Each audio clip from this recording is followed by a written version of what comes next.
So here we go. I am live here in the Call Cinema. I hope you guys are having a great evening. I have a cup of tea tonight, and I decided I was going to continue on with my collection video. So what is it going to be? Is it going to be TV? Is it going to be Disney, or is there going to be like some TV, some multi-film sets? Yes, yes to all of that. Yes, there's going to be all of that here. There's going to be some collection-y stuff. And if you have not checked that stuff out, or if you have not seen the any of my collection videos before, welcome. Because hey there, Chris, show the love shirt. Yeah, see, I do like, aside from my T-shirts, I do like my wackier shirts as well. This is my Hawaiian shirt. This is my Bruce Campbell's Burn Notice shirt. I really should have brought out Burn Notice because I do have the complete collection. Because kind of fits with the shirt. Anyway. Before I start, is there anything you guys want to talk about in like movie news? Hey there, Dave. We're in collecting. You collect Hawaiian shirts, you rock. I'm not even lying. If you collect Hawaiian shirts, I kind of think you got more cool points already.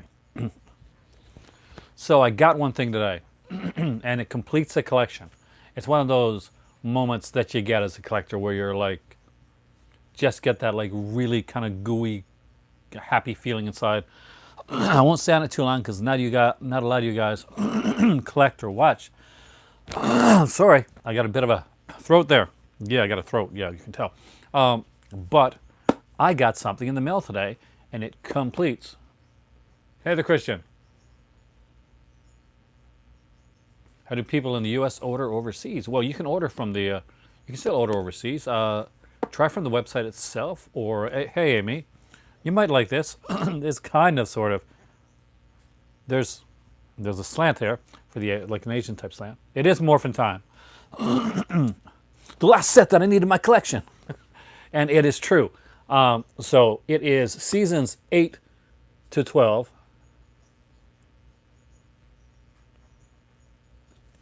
You also collect wine shirts? That's kind of cool. I like that. This is just kind of one of my fun shirts.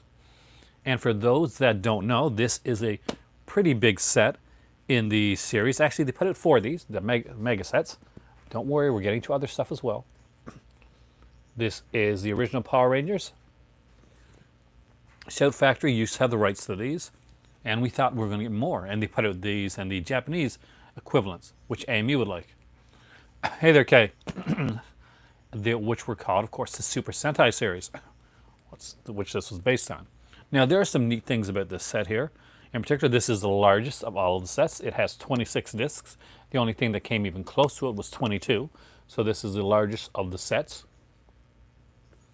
As for what seasons we get Power Rangers Lightspeed Rescue. We get let's say, Power Rangers Time Force, which is one of my favorites, and Ranzik's one of my favorite villains. Power Rangers Wild Force, which of course had the lead actor in that one is unfortunately in prison for voluntary manslaughter by sword. There you go. There's a little fact for people that don't. Hey there, Griff. For people that don't watch Power Rangers and don't know those little facts, the Red Ranger in Power Rangers Wild Force got into an argument with his roommate about where his girlfriend was like in parking. It's like near the front of the building. It got a heated debate apparently from what they say. He went in, he closed the door, and he says that in self-defense, he pulled out a samurai sword and he killed his roommate. That's the thing that happened. So there you go. That's a Power Rangers fact for you.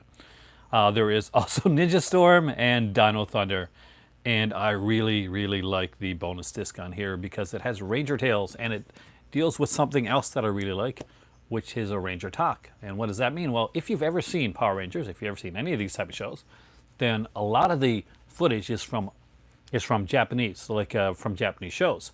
And they, of course, have to do the voiceovers for that. Now, if you've ever done voiceover work at all, or any type of ADR, then you know that you can't just talk. You gotta push that volume to 11 when you're doing it. So nobody, because you're wearing a mask, nobody can see what you're or the character is wearing a mask, nobody can see what your, what your eyes are like, the pain, the expression, or something like that. So if you're there and you're fighting a monster, and the monster like attacks you, it can't be like, oh, it can't be like that. It can't be laid back. It can't be, ow. It's got to be kind of like, it's more of like, oh, type of thing. So you got to do that when it comes to ADRing. It's an art form, and it takes a long time to do.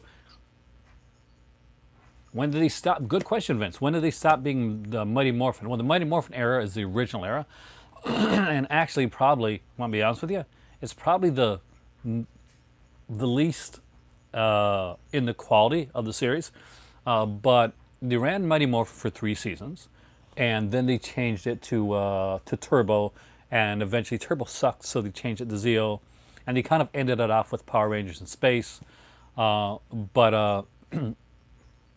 And then they started doing self-contained seasons. So every one of these here, by the way, if you went to pick this up, for instance, Power Rangers Lightspeed Rescue, you would not have to have seen any Power Rangers series before it.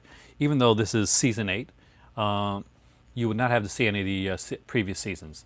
Lost Galaxy, which is season 7, is probably the last one to have any type of like tie at all to the original series. They would eventually do like kind of one-off like episodes, like Once a Ranger or a Forever Red, that type of thing. So I'm going to put this over here very carefully because I was watching that tonight. I actually didn't think I was going to make a video. I had a very hard night, a day at work. So let's have fun tonight. I am going to start. This is a hodgepodge of stuff, but I'm going to start with the Disney stuff first. You guys ready for some Disney? Because I got some DVD, I got some Blu-ray, I got some Disney Movie Club exclusives here. Not a lot, but a few. And a few different animation stuff. I will be going through a lot of different stuff along the way. Now, I'm happy I'm doing a vid tonight at AME because I needed it. I really did.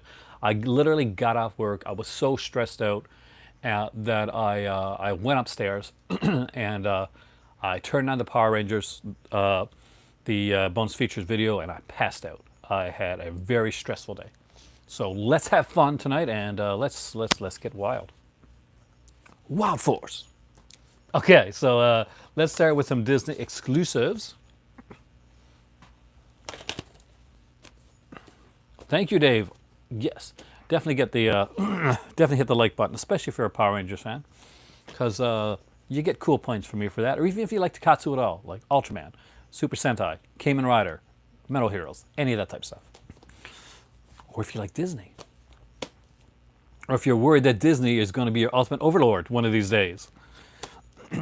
I watched a neat little video recently. It was like Jon Stewart, and he did on like conspiracy theorists. And how easy it is to kind of like fall into that conspiracy trap. Fun video. All right, so the first 2 of these are a series, a TV series, that I really loved, and that was Goof Troop. So Goof Troop is one of the rare Disney ones where the parent's not dead at the beginning of it because the parent's one of the main characters. It has a great theme song, and it's stuck in my head already right now just from lifting the disc up here. So initially, I think some of these got like Walmart exclusive runs as well down the road. But if you wanted to get the Disney, way before there was Disney Plus, boys and girls, if you wanted to get any of the Disney stuff, you had to go through Disney's Movie Club. And like to get their bonus, like their big stuff, like their Gargoyles and their stuff that came out later on like a. But Goof Troop Volume 1 has the first 27 episodes. It's a 3-disc set. So just so you can see what it looks like, way before it is stacked. With Twin Rabbit Holes. They're fun to listen to sometimes. Just don't take them seriously. It's like when you watch Room 237, right? Fun to watch. Goof Troop Volume 2 is another 3-disc set, and it has the next 27 episodes. I love Goof Troop, by the way. And it is also, just in case I don't have this Disney Rewards one, stacked. Oh yes, the Movie Club. Setting up your new tablet. Hey, cool, Alan. Congratulations on the new tablet.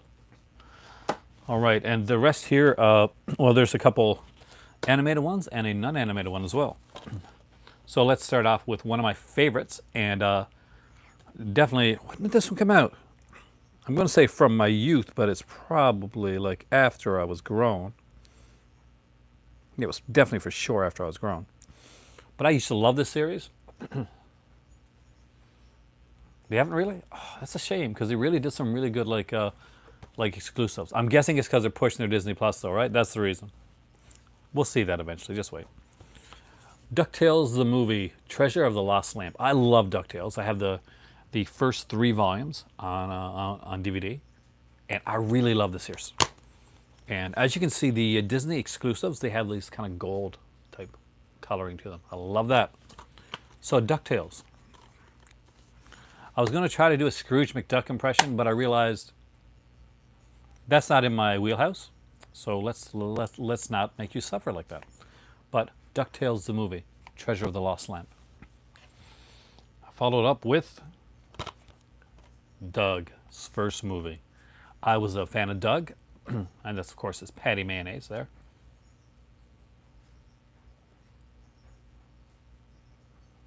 They'll have to when you think about it. But they have so much to release in Warlock. They bought so many studios out, so many companies. Obviously from the lizard people Illuminati. But here you go. Doug's first movie. I actually really adore this film. I love the Doug series. I like the original Doug series better. What's the dog's name? Oh my God. You know what? I can't remember right now.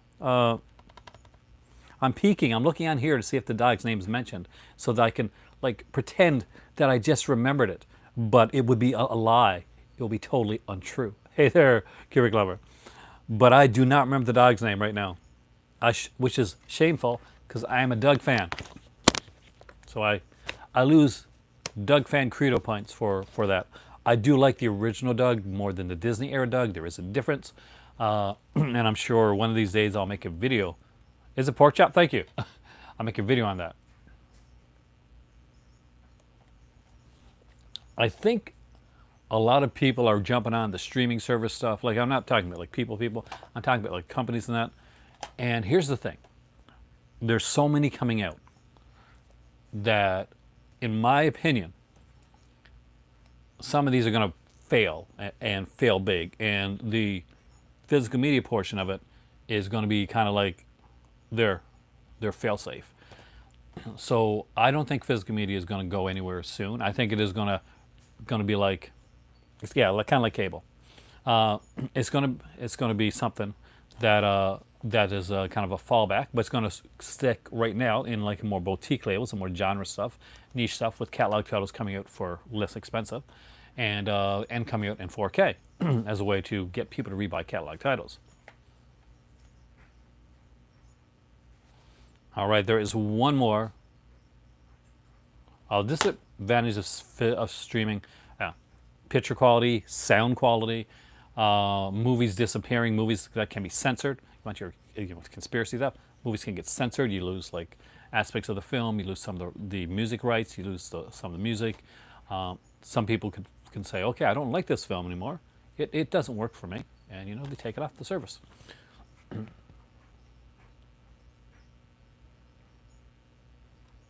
One's missed it.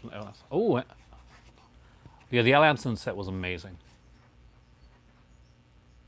That's what I think. That's one of the big things for casual. But that's the thing.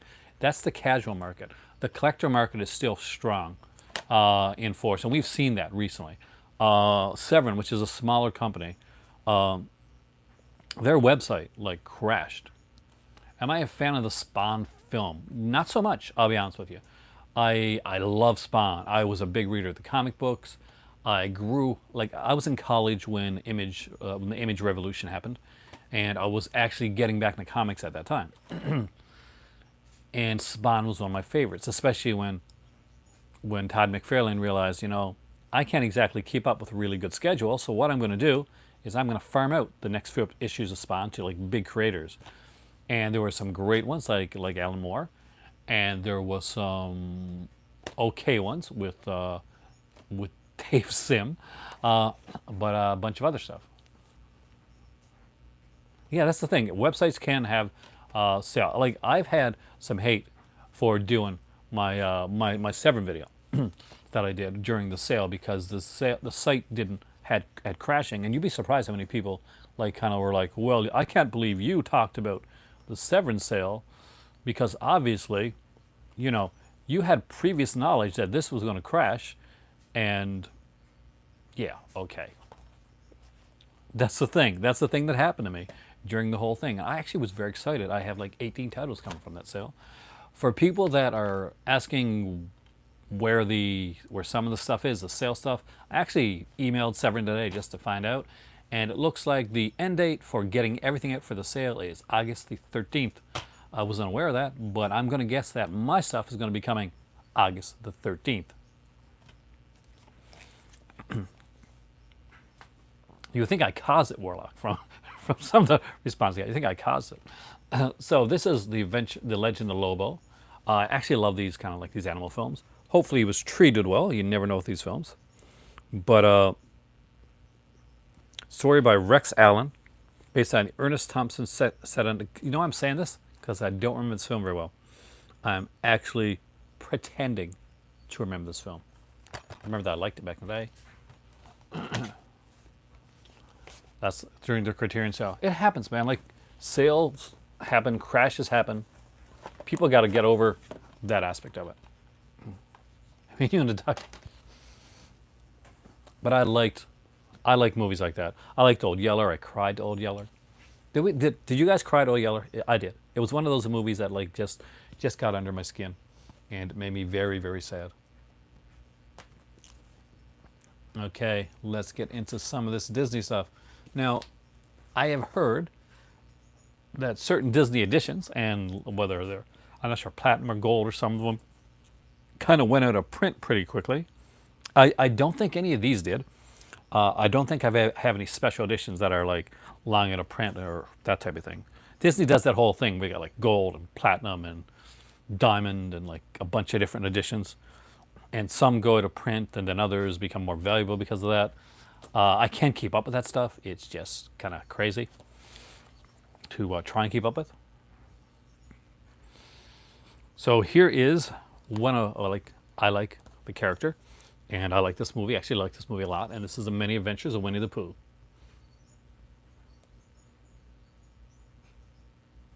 The old Disney. I would love to see the Disney tins. I have every one of them, Griff, and I would love to see them re-released. So if maybe they could update them, like do them in Blu-ray and stuff like that. So this is the original classic. It's not it doesn't say a collection thing, so it's not a diamond or a platinum or anything. It's just the Many Adventures of Winnie the Pooh. Anybody here a fan? So if you're a fan of any of these movies along the way, just please let me know, because I deal out. Remember Marvel? If you grew up with Marvel comics like I did, every once in a while, what they do is somebody would mention like a mistake that was made in a Marvel comic, or they talk about or they'd like some really kind of neat, different kind of off the wall thing. And what Stan Lee would do, or one of the editors, would they give him a no prize. Your wife rocks, Warlock. So do you, Dave. So a no prize is basically they weren't really getting a prize. It was just an acknowledgement that they were fans, that they were like real fans of like Marvel comics. So my equivalent to that is the cool points, which I mention on here. What do I think of the comic book guy? I'm dressed like him right now. It's it's what it is. It's a fun stereotypical character, and that I'm not a big Simpsons fan right now. Like early Simpsons, love that stuff. Simpsons nowadays, it's really, really hard to get through. But the characters are cool. I like comic book guys. That was cool.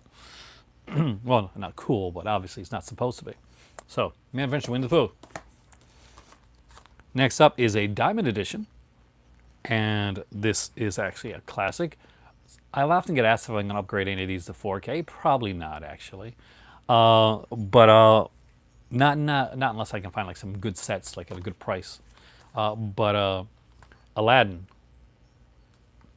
I gotta say, me too. The last time, Kay, I tried to watch Simpsons, it was like during one of those Halloween specials, about 2 or 3 years back. It was really, really bad, and I couldn't get through it. And if I can't get through a Halloween special of a TV show, that's not a good sign, because I can watch almost anything that is Halloween related, but not that episode.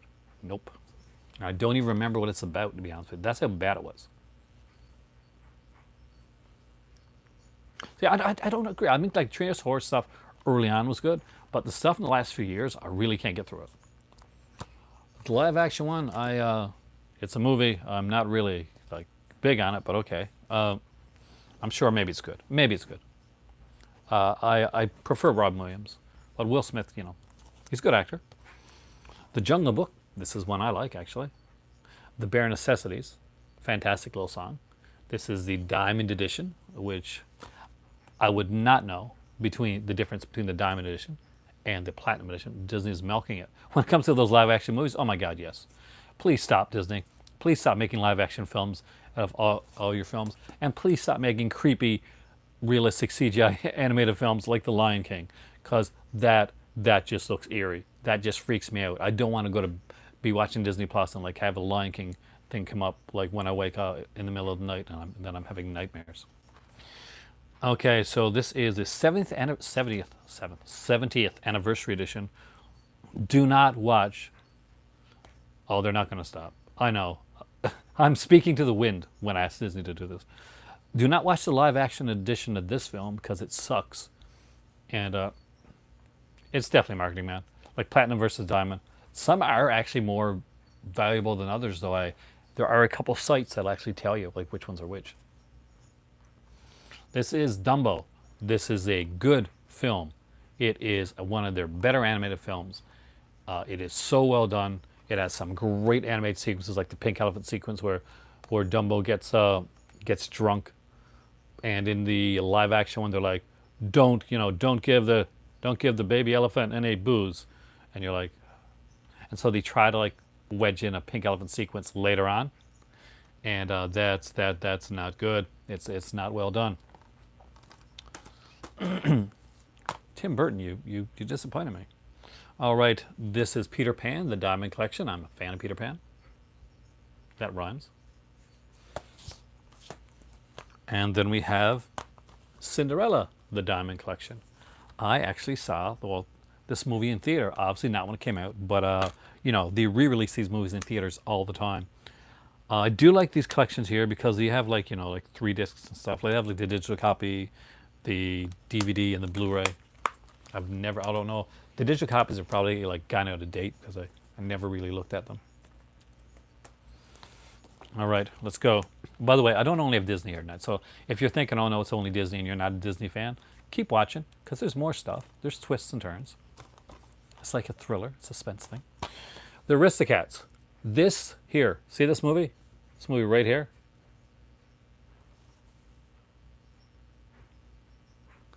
This is one of my favorites, if not my favorite, Disney animated film.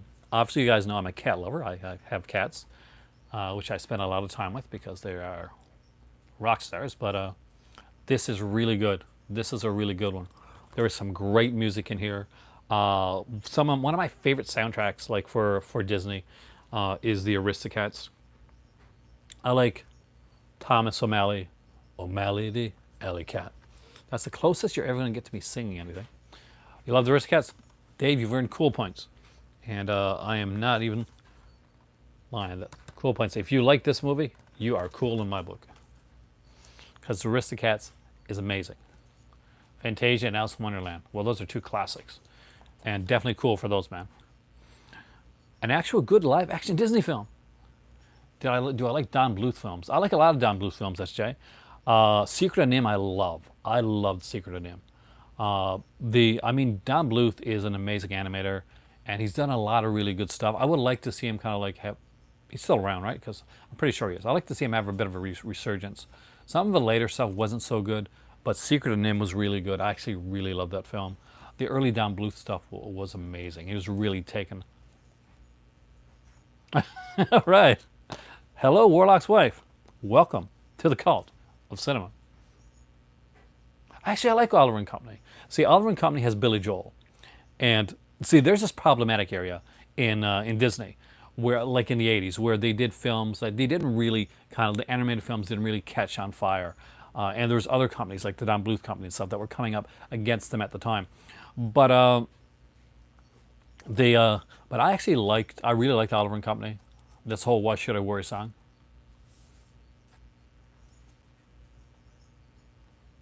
So there is Peach Dragon. Hey there, Amir. Welcome from Canada. Because I knew you were going to say welcome from Spain.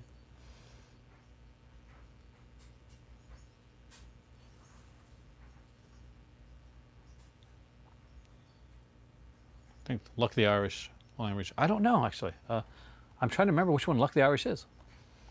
But Pete's Dragon's a fun one. Not my favorite, but I did enjoy it when I was younger. Now this is one that you're going to get a kick out of, Kubrick, because I know you probably got it. It's the 60th anniversary edition of Alice in Wonderland. I love Alice in Wonderland. I think it's a trippy little film, and it is very well animated. The early Disney stuff is incredible. Was that your real last concert, bandmate? I actually like their music. This is actually, so which edition did you grab? You probably got the better edition. But anyway, this was the, it's not a diamond edition, but I guess they were really pushing the PS3 at the time, because it says here, there's a sticker. Blu-ray also plays on PS3. No crap. Robin Hood. I had a Robin Hood, you know, with those like light socket thing you put over your, around your light, you know, turn your light on and off, you get those little plates. When I was a kid, I had like the buzzards from Robin Hood.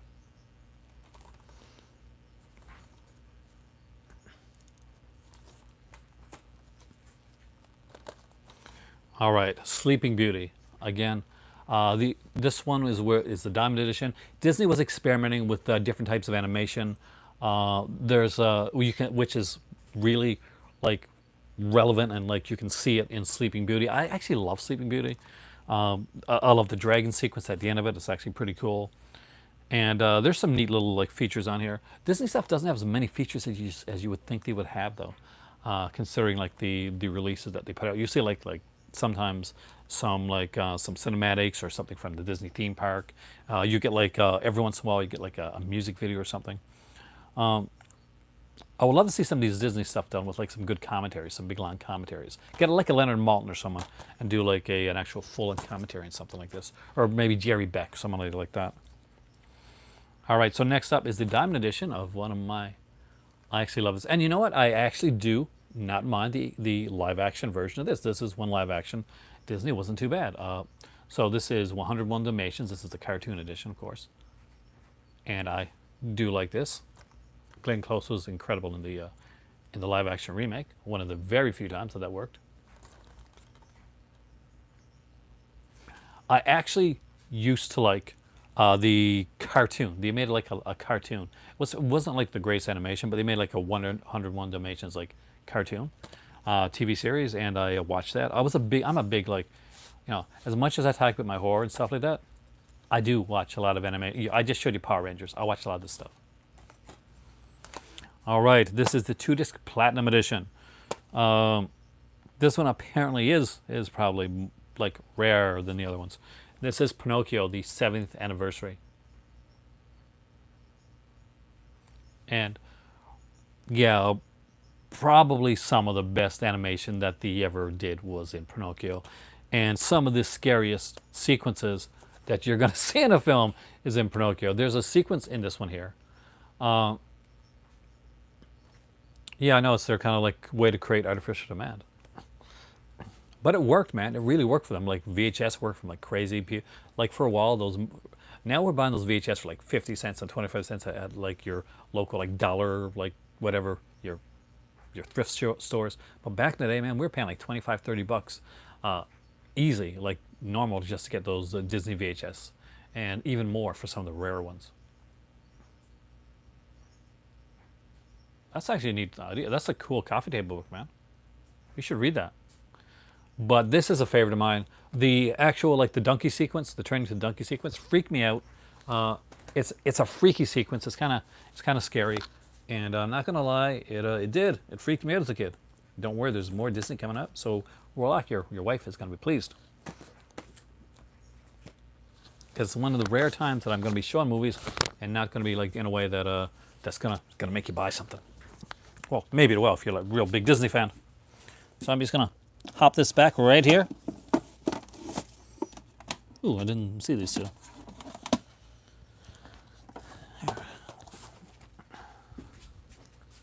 So let's go through the Blu-rays, continuing before I go into like a couple of the DVDs that I got. All right. Some of these are probably like exclusive at the time. Oh, I remember the encyclopedias. The Disney Wide World of Knowledge encyclopedia. I had a few of those. I had some of them for my kids, actually. Don't worry, there's stuff that you're gonna like Warlock too as well. We will get that hopefully anyway. So the Little Mermaid, the Diamond Edition. This was the movie that's like often considered to really like bringing like Disney back to the forefront again. This one and Beauty and the Beast were the two that were like huge for Disney at the time. It does have a great soundtrack. You know, this wasn't my favorite, but my better half really loves this movie. The classic Lady and the Tramp. I think didn't Disney Plus start with a live action version of this? Wasn't that one of the first things that came on to Disney Plus? I think it was. I didn't watch it, but I kind of think it was. And I do like Lady and the Tramp. The whole like when the moon hits your eye like a big pizza pie. That's Amore. Well, there we go. Next up is Disney's Robin Hood, the 40th anniversary edition. I think Kubrick Lover just stepped out just as one of his favorites came up. I actually am a big fan of this when I was a kid. I had this like this bow and arrow set, and it was like it wasn't real arrows. It was like those those sucker ones where you kind of like you lick them and so they'll stick a little bit better. So anyway, I had the Robin Hood bow and arrow set, the Disney one that they put out. I was a huge fan of Robin Hood, like the character Robin Hood, and I actually really did like this movie. And the snake was really cool. I really liked the snake. I had something on my wall that had the snake on it from Disney. So Sword in the Stone. I think this is an often maligned film, but I actually really liked it. This is the 50th anniversary edition of Sword in the Stone. I think it's a pretty cool film. We're not getting a lot of like Disney fans here apparently. I'm gonna leave this one for the last of those. So here's some couple 2-packs. Do I like Robin Hood, Prince of Thieves? It's okay. I mean, it's not my favorite. My favorite is Earl Flynn's Robin Hood, but yeah, it's fun. It's fun for what it does.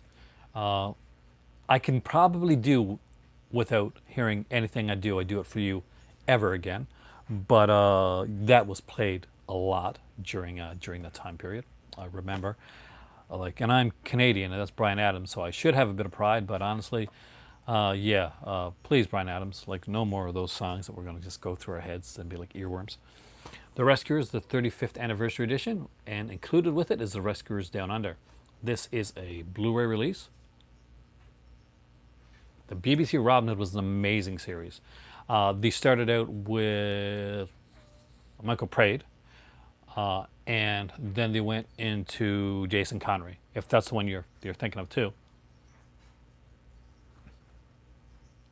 I'm going to get Haley Mills' early live-action movies, like Moonspinners. Actually, that'd be a nice one on Blu-ray, Craig. Like Disney Channel original movies. I do like some of them too. I'm not going to lie to you.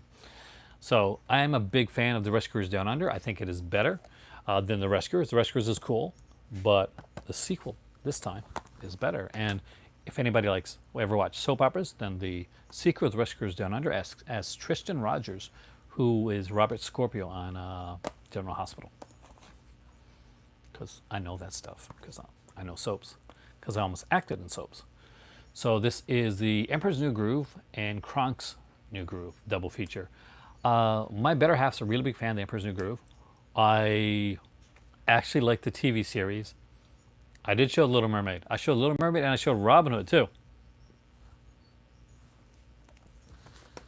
See, there's Little Mermaid was right there. And Robin Hood was right there. The Kurt Russell, me too. The the computer wore tennis shoes, and a bunch of those, and of course there was.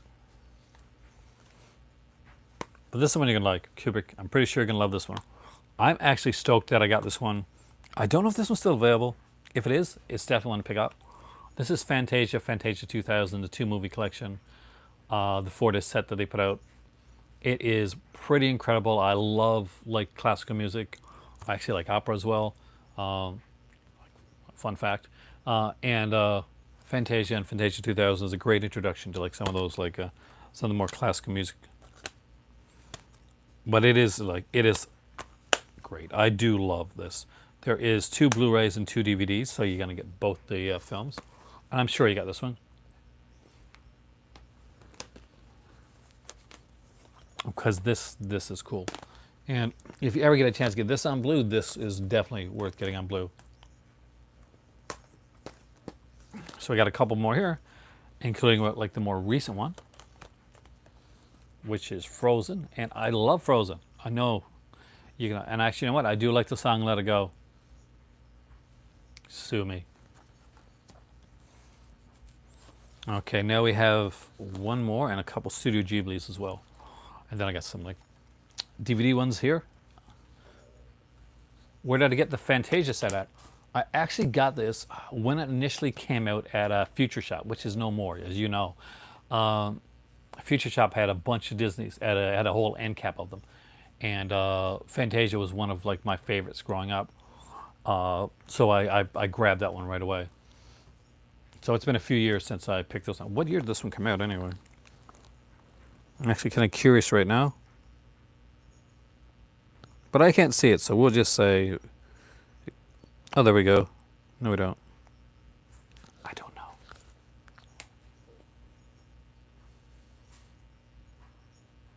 And talking about classic animation, looks like on Blu-ray versus standard DVD. Actually, that's not a bad idea. I actually had like a suggestion to talk about certain movies that I have different editions of, and to compare some of the editions. And I'm going to do that down the road. Actually, it's actually a kind of cool idea. So that's actually a great idea too. So this is the Princess and the Frog. This is one of their last kind of really classic princess-like ones. And I do dig this. I like voodoo stories, so actually kind of cool that they actually got that in here. Kind of fantasy.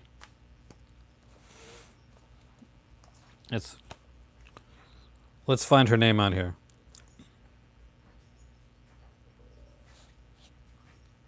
Let's actually do that because I see your. Let's go to it. I'm going to do it. I'm going to pronounce the Frozen name.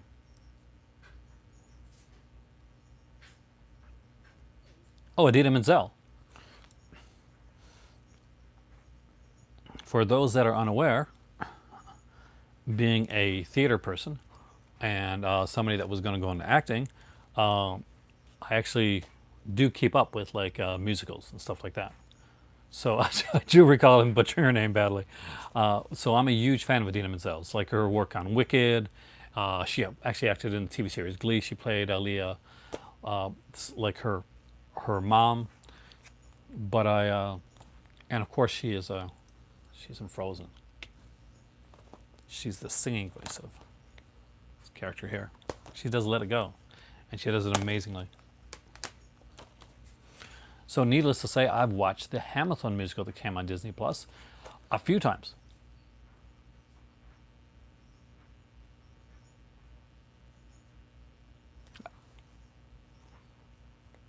Why do you only see Song of the South bootlegged? Because Song of the South is a very problematic film. But I remember when I was a kid, they would show like certain parts. They would show like some of the Brer Rabbit, Brer Fox type of cartoons from Song of the South, but they would never show the whole film because, yeah, I'm not touching that. Just so you know. All right, I'm a huge fan of Idina Menzel, actually. It's never going to get a release. So Hell's Moving Castle. I'm a big fan of Studio Ghibli stuff. It was the first animated film used computers. Actually, it probably was, actually. I'd have to look back. If you haven't seen the Studio Ghibli stuff, yeah, not a problem. Whisper of the Heart. I really like Whisper of the Heart, actually. Underrated Studio Ghibli film. People always mention My Neighbor Totoro, which is fantastic. Hell's Moving Castle, fantastic. And of course, Ponyo, which if you go to your local Walmart right now, it's got a steelbook edition of this. I don't need a steelbook edition because I got this edition, but if it's out there, if you like steelbook and you want Ponyo. Slowly but surely, we're getting through this so I can actually sit back and not have back pains like I have had from doing the litter today. Ponyo is actually really good and free. It's the best price for a movie. But support your local movies.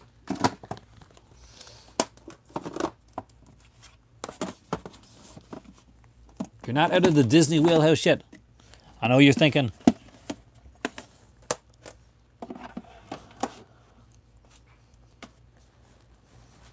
Of course, I got some DVDs like Black Cauldron and stuff like that there as well. Also have the DVD edition of, because I got the Blu-ray edition too, of Robin Hood. And I bought it at HMV back in the day. Her name is Adina. Adina Mendel. Not quite sure if I saw that. I'd have to check. Also have the DVD edition of Little Mermaid. And the platinum one. And I think that my better half actually had these before we met, and I actually upgraded them to Blu-ray because I knew she was a big fan of those too. And of course, this is one you're going to be a fan of. This is The Great Mouse Detective. That's the one you got? So I am actually a big Great Mouse Detective fan. Why? Well, you know, obviously it's the bad guy. I like the bad guy.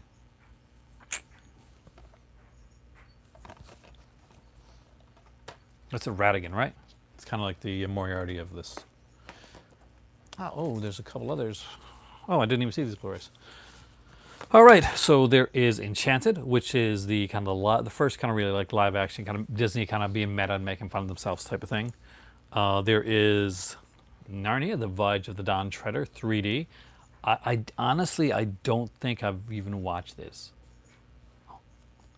I like the original Lion King, and not my favorite, but the new Lion King, the remake, just stay the hell away from that. Hey there, sexy. It's not that I don't say that every day.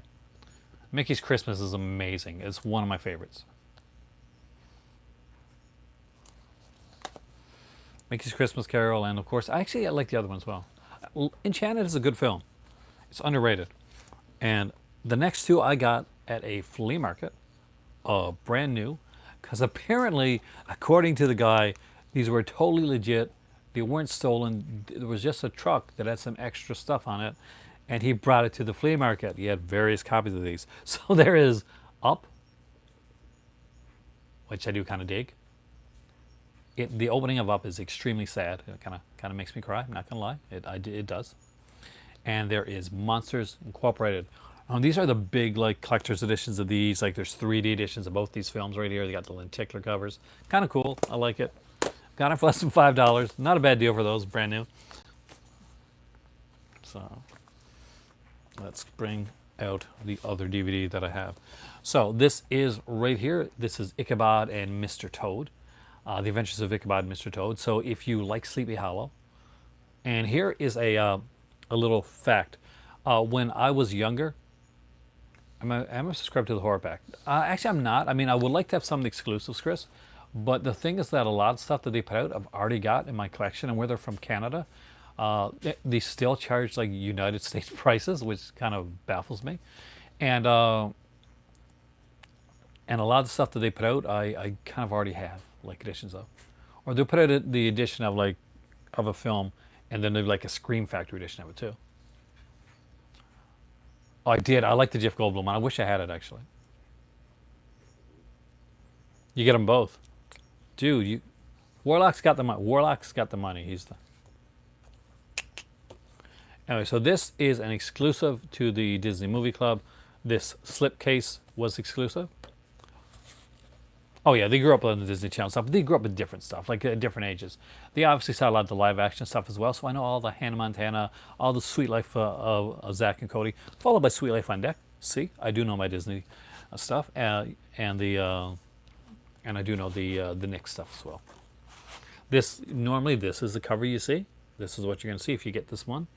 This is from the Gold Collection, but if you get it from the Disney Movie Club, you get this limited edition slipcover, and I bought this when it came out initially because I'm a huge fan of this. So I still am. I have epilepsy. What does that mean? I take pills. Take pills for the rest of my life. But I had bad stuttering. So it's amazing to me right now that one, I almost went into acting, and two, that I'm speaking on camera right now, because when I was young, I stuttered so badly that I could barely speak. I could hardly get a word out. So when I got to Ontario, I was in Mississauga, was in Lakeshore. My teacher there, and she was having her first kid, decided to take me on as pretty much as to help me learn to speak. So she helped me like with some voice coach work, and she had me like read every Friday in front of the class. I would read a little bit of Washington Irving's the Sleepy Hollow, the Adventures of Ichabod Crane. Thank you, Amy. So she was now that is because of her. I learned how to speak without stuttering so much, and eventually I learned how to enunciate, and I got into acting, and was able to do some voice work and radio and stuff like that. Usually, when I was in college, and after a while, I got into doing like improv and stuff like that as well, and that never hurts, right? So here is the DVD edition of Oliver and Company. I remember DTV actually. It used to come on to like the Disney Channel. It's like their music stuff. Like I remember the Disney had the sing-along songs like VHS as well. Love to see some of those come out. I used to love those sing-along songs. So Walt Disney's Oliver and Company. This is one I actually do dig. I'm a big fan of Billy Joel. Well, my better half graduated from university in New York. Billy Joel was there actually. He was their speaker, and I was very jealous. I didn't know her then, but I'm very jealous of after the fact. The Disney The Sunday Show, Wonderful World of Disney. So this is some of the shorts that they put out. They're classic shorts, the Mickey and the Beanstalk. And this had a few on here, Mickey and the Beanstalk, The Brave Little Tailor, Gulliver Mickey, Through the Mirror, and Mr. Mouse Takes a Trip. So I actually kind of dig these. Walmart put these out. Without ripping you off, like they did with the new Warner Brothers Scooby-Doo stuff, which you shouldn't buy. The Three Little Pigs. See, when I watched it, like they used to have like colorized like Walt Disney hosts, like from the old. And with the Three Little Pig ones, we get Three Little Pigs, the Big Bad Wolf, Three Little Wolves, Lambert the Sheepish Lion, Chicken Little, Three Blind Mouseketeers, and Elmer the Elephant.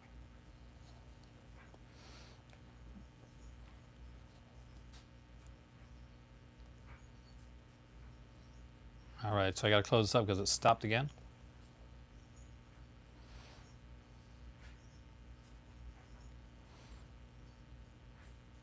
I hates when that happens. I do.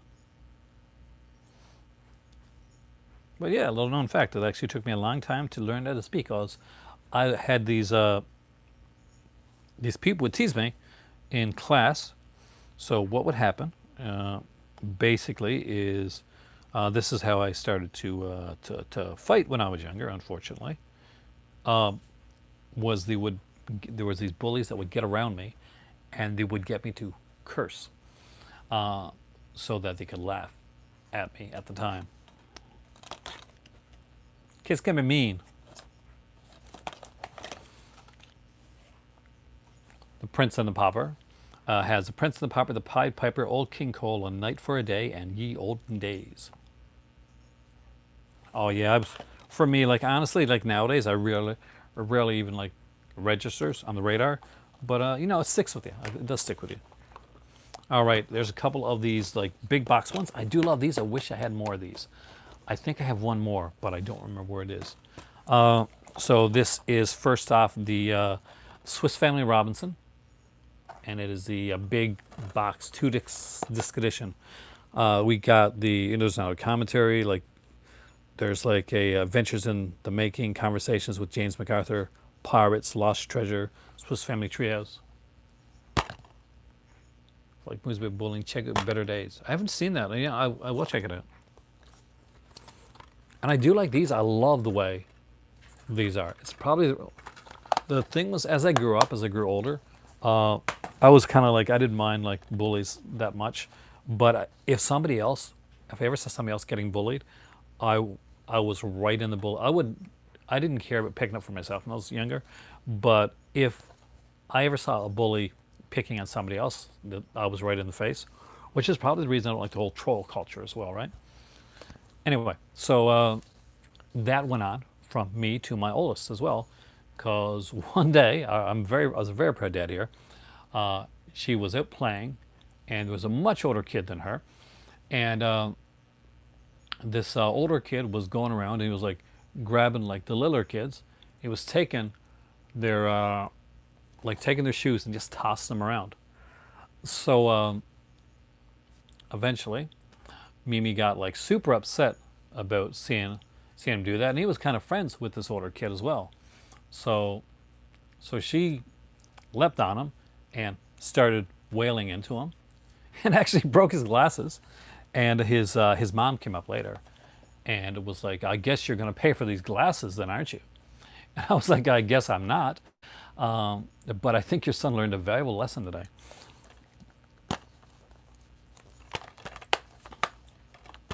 Stories of youth.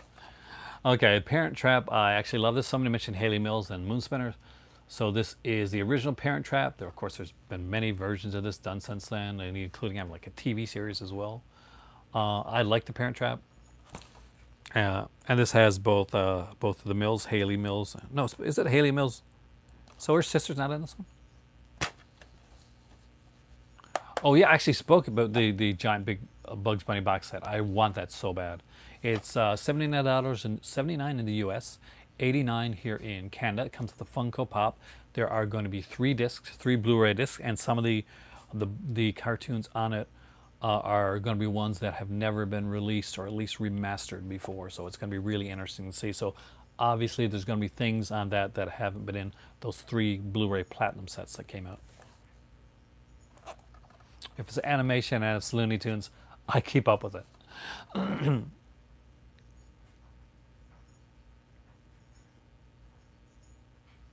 Oh, the man helped. Oh, they're back together. Congratulations. Well, that is awesome. I love it. I love when a love story works out. Sorry I didn't see that first. All right, this is the last of the animated stuff before I get into some other very unique, very different stuff. See, it's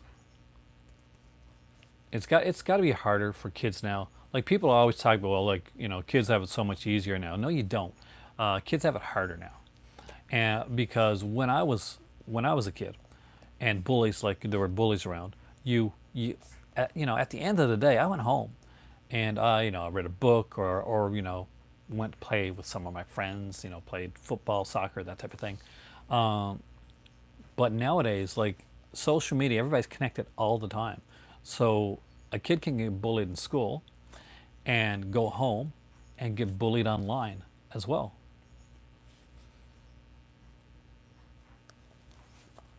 So there you go. Bullies, they're punchable. This is the Dark Crystal and the Labyrinth set. I grabbed this because I love both of these films. And this is the limited edition Brian Frood artwork that it was done for the set. As you can see, it's just the original regular stuff in here.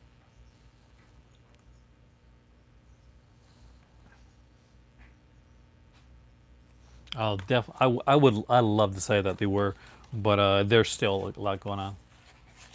Do you have the Parent Trap 2, 3, and 4? I do not. I wish I did though. But I love the Dark Crystal Labyrinth, and I do have at least one of these. If you watch my 4K release video, I think it's Dark Crystal that I have in 4K. I don't think I got Labyrinth 4K, but I do love those there. So let's get these out of the way so I can actually get into the other stuff.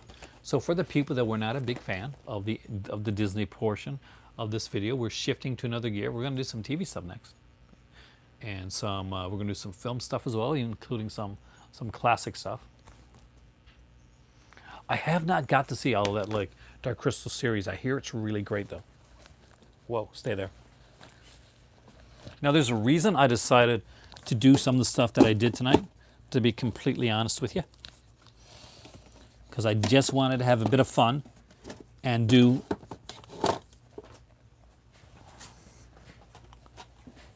some really kind of cool, unique, different releases.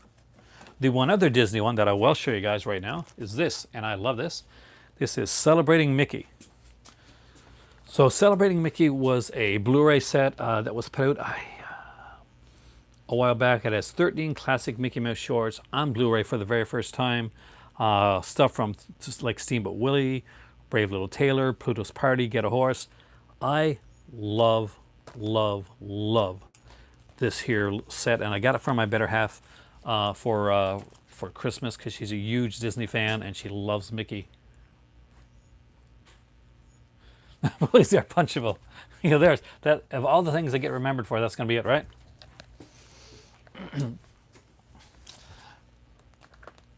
So you want to, okay, this is the part in the video where I usually do it at the beginning, where you get that choice, where we go to that Robert Frost like fork in the road, and I say, do you want to start with the TV, or do you want to start with the films? Because we're going to do both. But I'm going to get the Flintstones Blu-ray set. Well, I got them on DVD, and my better half is like not the hugest Flintstones fan. All right, so we're getting classic films here today. So, and a couple like, yeah, maybe some not so classic films as well. But let's start off with some.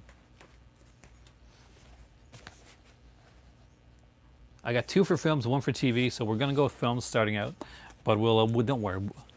I don't have a lot here tonight. I wanted to make kind of a shorter video. I wish there was Hampton books around here. All right, so these are a few of what you would call the Marquee 20th Century Fox musical collection. Scooby-Doo Blu-ray set. Which one? Is it the Where Are You, Scooby-Doo? That's a good one. I would definitely recommend that set. So here we go. This is Can Can with Shirley MacLaine's Frank Sinatra, Maurice Chevalier, and Louis Jourdan. So there you go. What's really neat about these, I think these have them. So let's just check. I'm going to check just to be sure. Yeah, they do. So these here sets, a lot of them especially, have these here lobby cards with them. And I love lobby cards.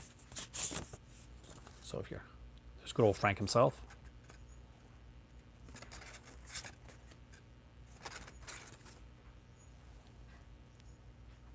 A young Shirley MacLaine. Do I like to, those are very different questions. Do I like the Frank Sinatra music? And do I like the comedy of Don Rickles? I actually do like Don Rickles. He was very good in his day. And definitely a fun comedian. I do like Frank Sinatra. He was definitely one of those like kind of polarizing guys, but he ran with a rough crowd, and I don't find that a bad thing actually. I ran with a rough crowd when I was young as well, so that happens. And I do like the music of Frank Sinatra. So this is With a Song in My Heart, the Jane Froman story. And this actually has, who is it? Oh, wow. Susan Hayward, Rory Calhoun. If you watch the Angel set that came out a while back, and now they're being put out separately from Vinegar Syndrome, there's your Rory Calhoun connection right there. And a very young Rory Calhoun, David Wayne, who would be in, well, for me, David Wayne is the guy from, of course, Dallas. He was Digger Barnes. And Thelma Ritter. If any of you guys know any of this stuff, I know I'm going out back with some pretty, and so some pretty like some older stuff, which doesn't always grab people's attention. Don't worry, there's a mix here. This is the Pigskin Parade, and again, some great stuff. We have like Stuart Irwin's, Betty Grable's in here, Jack Haley, Judy Garland, of course. You know, this is one of those. Hey, let's put on a show. And there is Dan Daly, June Haver, and Dennis Day in The Girl Next Door. Not the one with Elijah Cuthbert, which is very good as well. All right.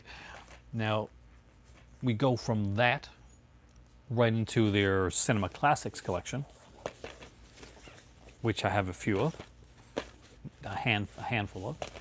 This is Fantastic Voyage. I love this movie.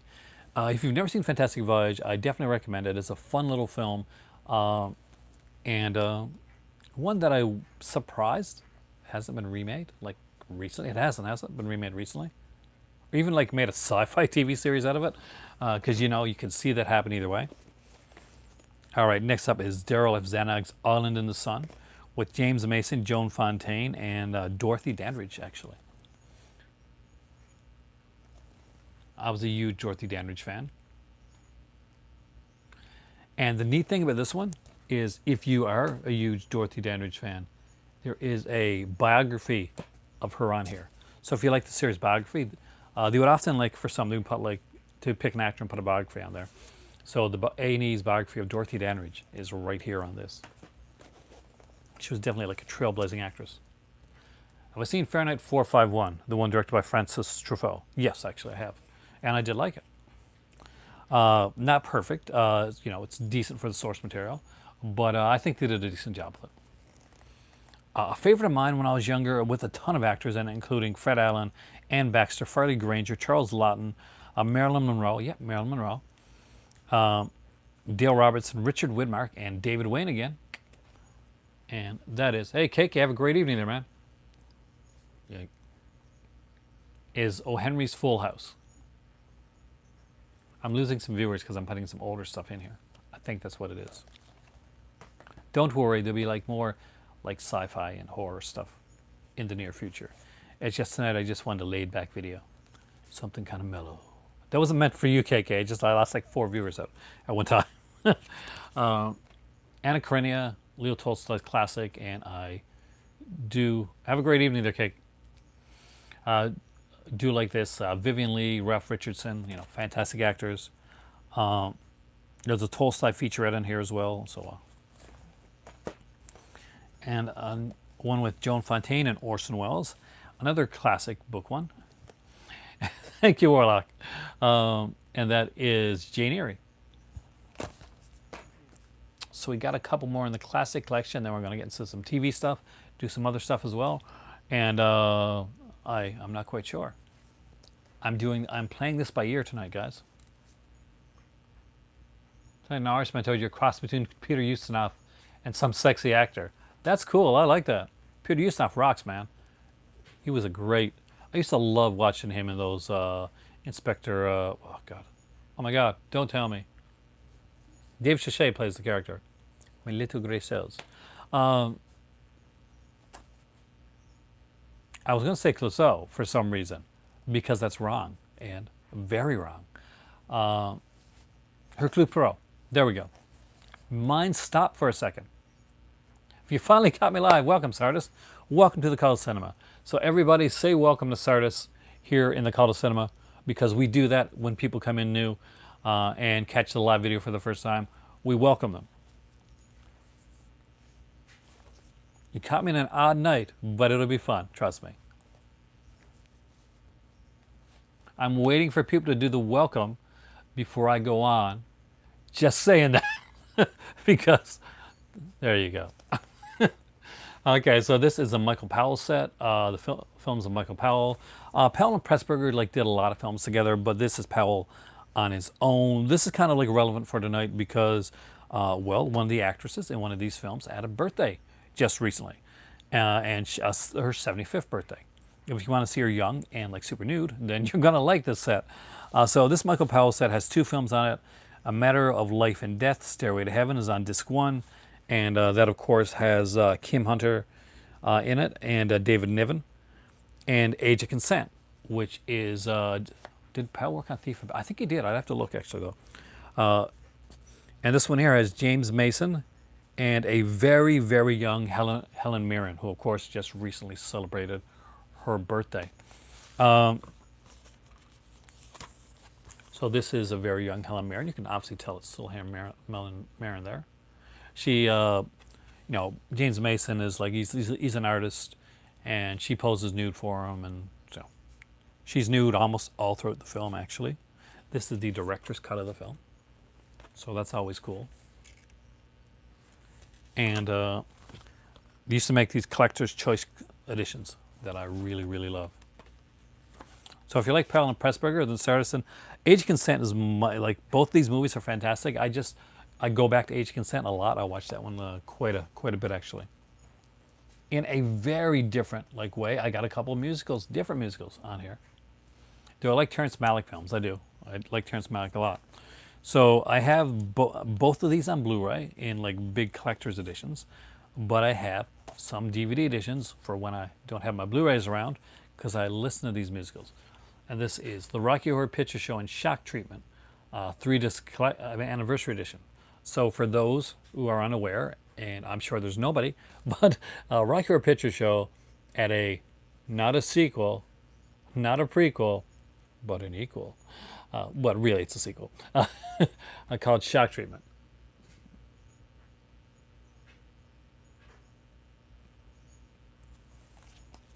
But, oh, I love it. You don't like Catherine Zeta? Is it Catherine Zeta-Jones? Is that who it is? So, this is actually the Rocky Horror Picture Show is a 2-disc edition. Have I gone in costume to a showing of Rocky Horror? No, but I would be perfect for Riff Raff. And I actually, for one Halloween, I rented out a university hall, and I showed Rocky Horror Picture Show and Plan 9 from Outer Space, and people came in, like college students came in dressed up for the experience. So I just did like kind of a showing of that. It was really fun, and I really enjoyed it.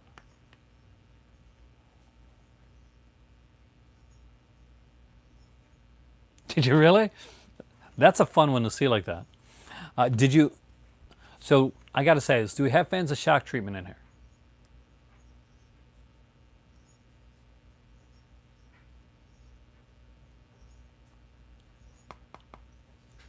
Because I love Shock Treatment. Never seen. Oh, seriously, guys? So, you've seen Rocky Horror Picture Show, right? I'm going to guess you guys have seen that one. So in Rocky Horror Picture Show, there's 2 characters by the name of Brad and Janet. They are played by Susan Sarandon and Barry Bostwick.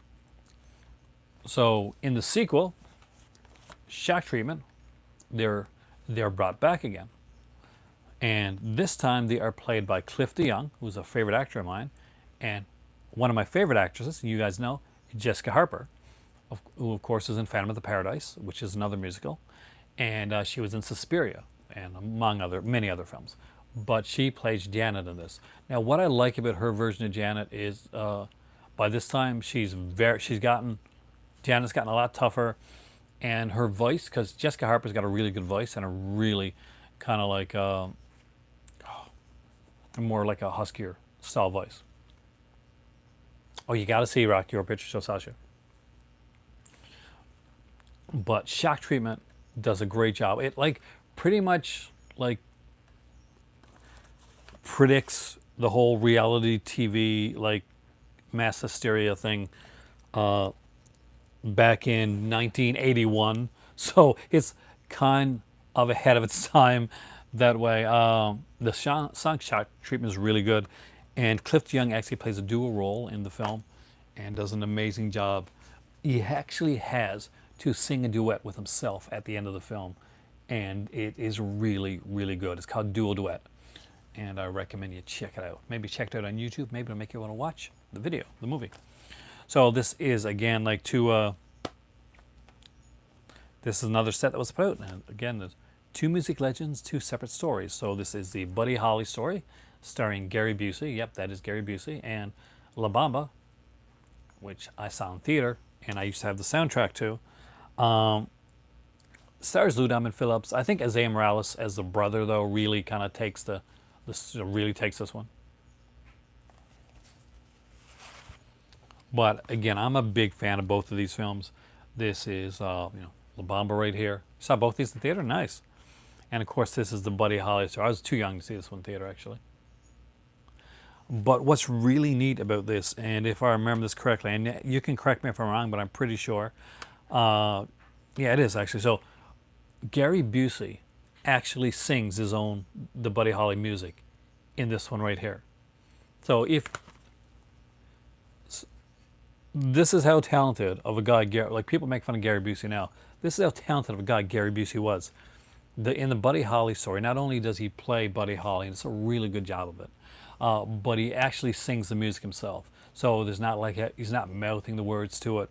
Like they're not putting Buddy Holly tracks. They're not using a sound alike that like you'd see in some movies. What film have I seen the most in theater? You're going to be really surprised.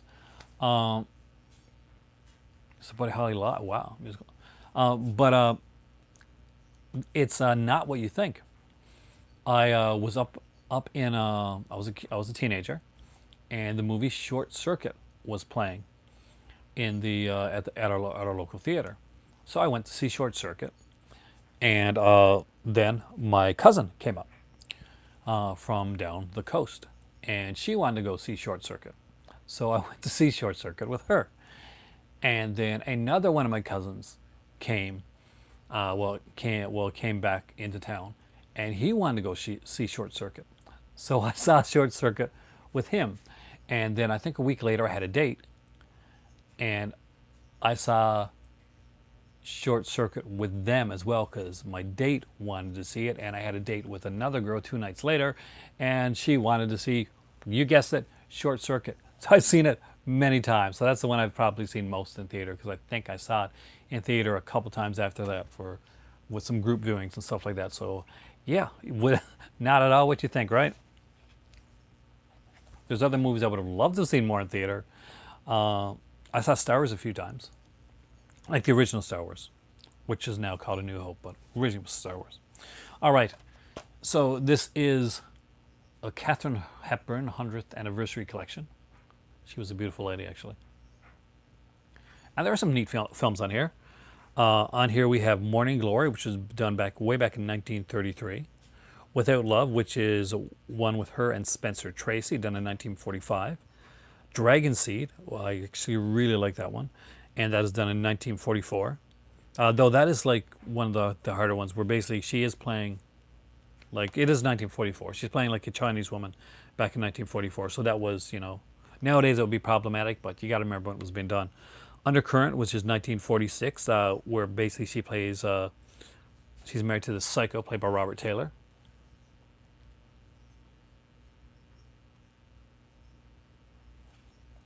Working at Zellers. You worked at Zellers too, Warlock? I also worked at Zellers once.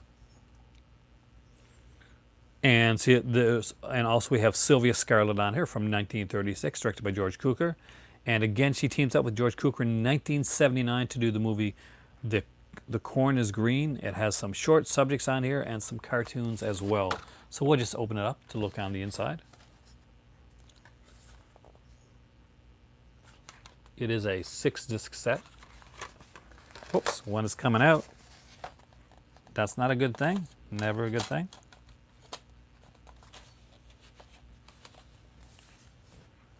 And every film gets its own disc. 3.5 years. I wish I could say I was a student when I worked at Zellers. I wasn't, though. I was an adult. All right, this is actually a really good set, by the way. So for those who have not checked it out, this is going to be one of my least viewed videos, I think, because I'm not doing like a lot of the stuff that people normally see me do. I'm so known for my my boutique label stuff that people. So thank you for the people that came in for this video. I know Warlock wasn't a big fan of the Disney stuff, and the Yeti stayed in here, so that's actually super cool. So props, dude.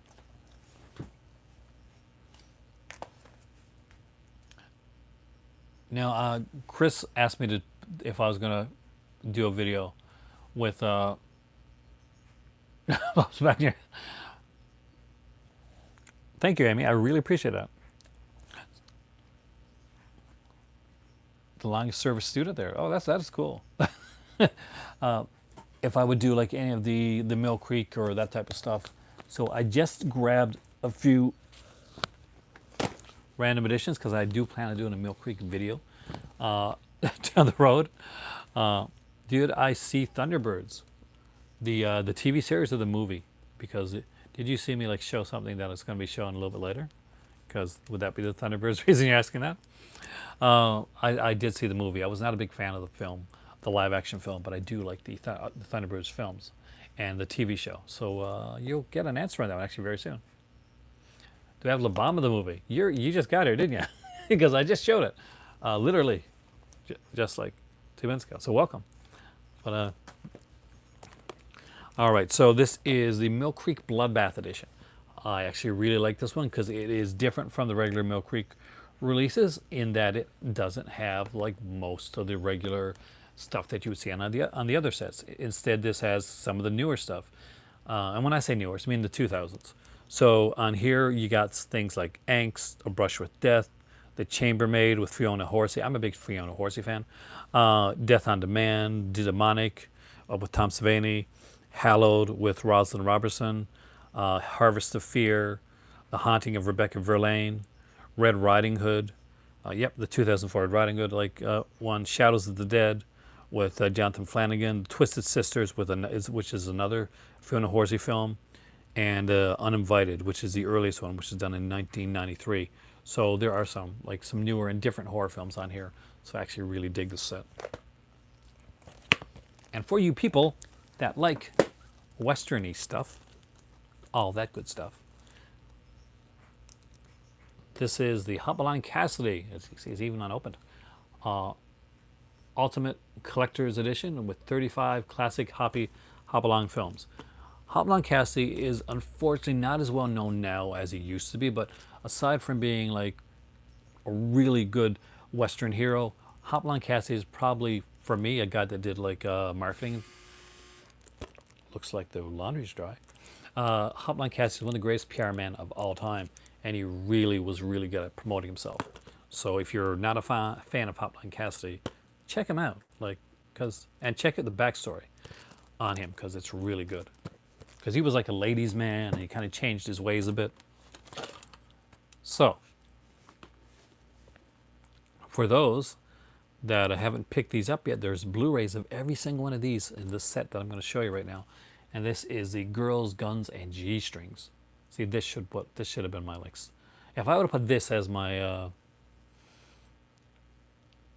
as my snapshot, it would have been done really well. Spike Lee, but I love Spike Lee. We got an original Xbox. That is so nice. You're going to watch Jungle Fever. Great film. Enjoy it, Sasha. Have a great evening. So this has 12 films on here. This is the Andy Sedaris collection. And there are special features on here, including commentaries. There's introductions of the films, and some of it is hidden, like Easter eggs. So we have The Dallas Connection, done in 1994, Day of the Warrior, Do or Die, Enemy Gold, Fit to Kill, Guns, Hard Hunted, Hard Ticket to Hawaii, it's a famous one with Ron Moss and Don Spear and Hope Marie Carrollton, Malibu Express, Picasso Trigger, Return to Savage Beach, and of course the original Savage Beach. Got 3 left to get. I don't have any of the Blu-rays yet. I got to get them though. I really do.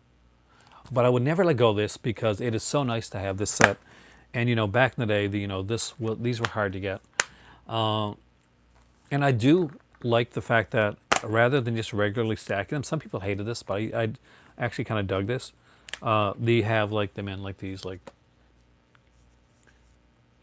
paper cases, which is better than just putting them right on top of each other. I'm a huge Andy Sedaris fan. Okay, this is a bit of a cool one. And this is put up by a company. Kosh Vision put this one out. So this is... Heath does have Moulin Blue. Trust me, that I know. We actually did a video on it, which you should check out. I actually got mine from Walmart too. Did you get $5? Yeah, right on. The $5 Club, man. Classic Drive-In Movies Volume 2. This is really cool. I wish there's more of this stuff being put out, actually. So what is on this set? It is a 3-disc set. I'm just going to open it up so you guys can see, because I think it's well put together. Try not to drop everything. And opens up like that. And on the back, you got some more drive-in stuff. The drive-in, especially right now, man, the drive-in is more relevant than ever. And Sedaris does rock always. Rest in peace, Andy Sedaris. Andy Sedaris will try to keep his name alive. So the films on here, though, are really cool. But what it has first, the very first thing, is drive-in movie memories. So this has a documentary, a 60-minute documentary on drive-ins, and it's apparently, I love it, an exceptional documentary, as said by Leonard Maltin. But it doesn't stop there. It could stop with just that, but no, it doesn't, because it's going to give some drive-in films. So you are going to get, also, you're going to get The Brain That Wouldn't Die, a classic one. You're going to get Count Dracula and His Vampire Brides with Christopher Lee. Come on. Who's going to be first in saying what Count Dracula and His Vampire Brides would later be called? You know, you Hammer fans, you know. I'll come back around to you. I'll see who answers that question first. It also has The Tear with Boris Karloff and Jack Nicholson. Night of the Living Dead, of course, you know, because that was, anybody could have that one. They Came from Beyond Space with Robert Hutton. I'm still waiting for somebody to tell me what the Count Dracula and His Vampire Brides was actually called. Satanic Rites. Thank you, Vince. You're right. The third disc has God's Gun with Jack Palance, which is a really cool spaghetti western. Drive-In Massacre. Yes, Drive-In Massacre is on here as well. And the last one is Martino's Slave of the Cannibal Gods with Ursula Andress and Stacy Keach. So, and there are bonus trailers and cartoons in between all these films as well, including some Popeye stuff, and of course that classic, let's go to the lobby and get ourselves a snack. You can see it all on the back of here. It is done in a cool steel tin. And you know what's really cool about this? See this set right here, that I'm holding in my hands right now? This is something that my better half bought herself before I even met her. And when we were, putting our movie collection in together, and I saw this there, I was like, you know what? I picked well. I picked an awesome person. Because she, does play cartoons with the movies and like some like short stuff as well. All right, so this is the Roy Rogers collection, and it is one of the Mill Creek kind of the steelbook ones. Well, steelbooks, tins. Can I get this thing open? Do I want to get this thing open? It has 20 classic features on there. And I'm not going to open this tonight, I don't think, but here you go. Roy Rogers, 20 films, everything from, I'm not going to read them all, from The Arizona Kid to Young Bill Hickok, but there are 20 movies. If you want to, if you're watching this later on, not live, you can actually pause this. You can see all the films that are on this collection. There you go. Next up is the Dark Moon Thriller set, 11 midnight movies. Called Krypton. I got to check that out. Something that is, and has some really cool ones on here. Wouldn't it be awfully compressed? It'd be okay. But you have to understand, back in the day, this wasn't like when Blu-rays were around. This was when DVDs, before any of those boutique labels would take them up and fancy those movies up. And sometimes, you know what? I'll be honest with you. I actually will grab a DVD over a Blu-ray edition and put it in just for that kind of warm, fuzzy feeling of my early collecting days. This one here has Fangs of the Living Dead with Anita Ekberg. That is directed by Armando de Osorio. Grave the Vampire, which of course is John Hayes, and it's got William Smith and Michael Pataki in it. And I love Grave the Vampire. And in widescreen, you get The Devil's Nightmare with Eric Blanc and Jean Servais. And that is actually a very cool film. They're iffy. Some are better than others. It's always a roll of the dice with this, much like the early Mill Creek stuff before Mill Creek got really good. Now, I have a movie set here, which is a Blu-ray, and it's got 25 or 50 Westerns on it. So I did say Anita Ekberg. She was in, which one was it here? Fangs of the Living Dead. Then there's The Werewolf in the Girls' Dormitory. I have a Blu-ray of that coming, actually. Werewolf of Washington. Moon of the Wolf. I see a pattern here. Then there's Zombie Hell House, directed by Lucio Fulci. Does anybody remember what Zombie Hell House is called? I remember she's one of your favorites, La Dolce Vita. So, Zombie Hell House was a movie made by Lucio Fulci. Okay. I know that's more of like a random title for the film, but it is House by the Cemetery. Night of the Living Dead is on here because that's on every set. Fangs of the Living Dead is awesome. I need a better edition, actually. Last Man on Earth, the Vincent Price edition. White Zombie, one of my favorite Bela Lugosi movies of all time. Amy, you were right. And Revolt of the Zombies, starring Dean Jagger and Dorothy Stone, which actually is the follow-up to White Zombie. So there you go. I told you, Warlock, if you wait, that has some kind of cool, different stuff on here. All right, there was a company called Popcorn Flicks. I'm not quite sure if they're still around now. Well, Pop Flicks is what they're called. I just upgraded the popcorn because I'm that type of guy. So they put out a few big sets, and one of the ones that I grabbed was this one right here. I have a Blu-ray edition of White Zombie put out by Kino Lorber. This is their Ultimate Crime Spree collection. So what it really was, they took their two disc sets that they put out, and they and put them here. So what do they have on these sets? A ton of stuff. I don't know if we can get through them all, but here we go. Really quickly, I'm going to say them. You guys are going to like some of these movies because there's some really cool stuff. Beat the Devil, John Huston film starring Humphrey Bogart and Peter Lorre. There is The Chase with Robert Cummings, Quicksand with Mickey Rooney, The Big Combo here with Cornell Wilde, Kansas City Confidential with John Payne, and Trapped, directed by Richard Fleischer with Lloyd Bridges.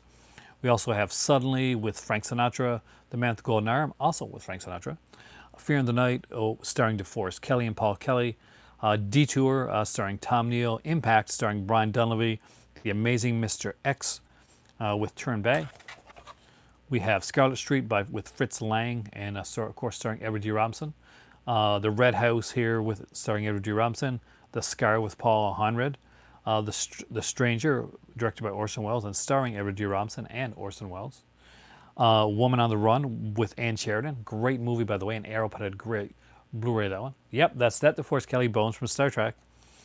Inner Sanctum with directed by Lou Landers and with Fritz Lieber. Blood on the Sun with James Cagney and Sylvia Sidney. He Walked by Night. Fantastic film with Richard Basehart. And of course, Jack Webb. Basically, it was kind of inspired like Dragnet, the series that would come later. Port of New York with Yul Brynner. DOA, the classic one with Edmund O'Brien. The Hitchhiker, directed by Ido Lupino, and starring Edmund O'Brien. Seaman, starring Dean Jagger and John Carradine. They Made Me a Criminal, starring John Garfield and Ann Sheridan. Borderline, starring Fred McMurray. Shock, starring Vincent Price. The Man Who Cheated Himself, starring Lee J. Cobb. The Second Woman, starring Robert Young. The Great Flammarion, directed by the great Anthony Mann, and starring Eric von Stroheim and Dan Duryea. I love Dan Duryea. He's a fantastic Western actor, by the way. Too Late for Tears, starring Elizabeth Scott. Lady of Burlesque, starring Barbara Stanwyck, and you guys know I'm a huge Barbara Stanwyck fan. This also has the double thing of having William Wellman directing it, and I love William Wellman. Blonde Ice, starring Leslie Brooks. The Strange Love of Martha Ivers, starring, of course, Barbara Stanwyck and Kirk Douglas. Life at Stake, starring Angela Lansbury. And Please Murder Me, starring Angela Lansbury and Raymond Burr. So there you go.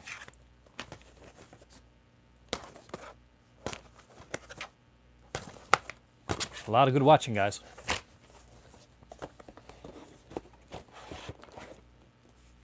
13th anniversary of the Simpsons movie. I wish the Simpsons was still good. I really do. See, now that Disney's put down their channel, they should actually. A few of them have Blu-ray releases. Some through Arrow. I know Woman on the Run has a Blu-ray release through Arrow. But I read through them so fast that I honestly can't remember. But there are a few there that have Blu-ray releases.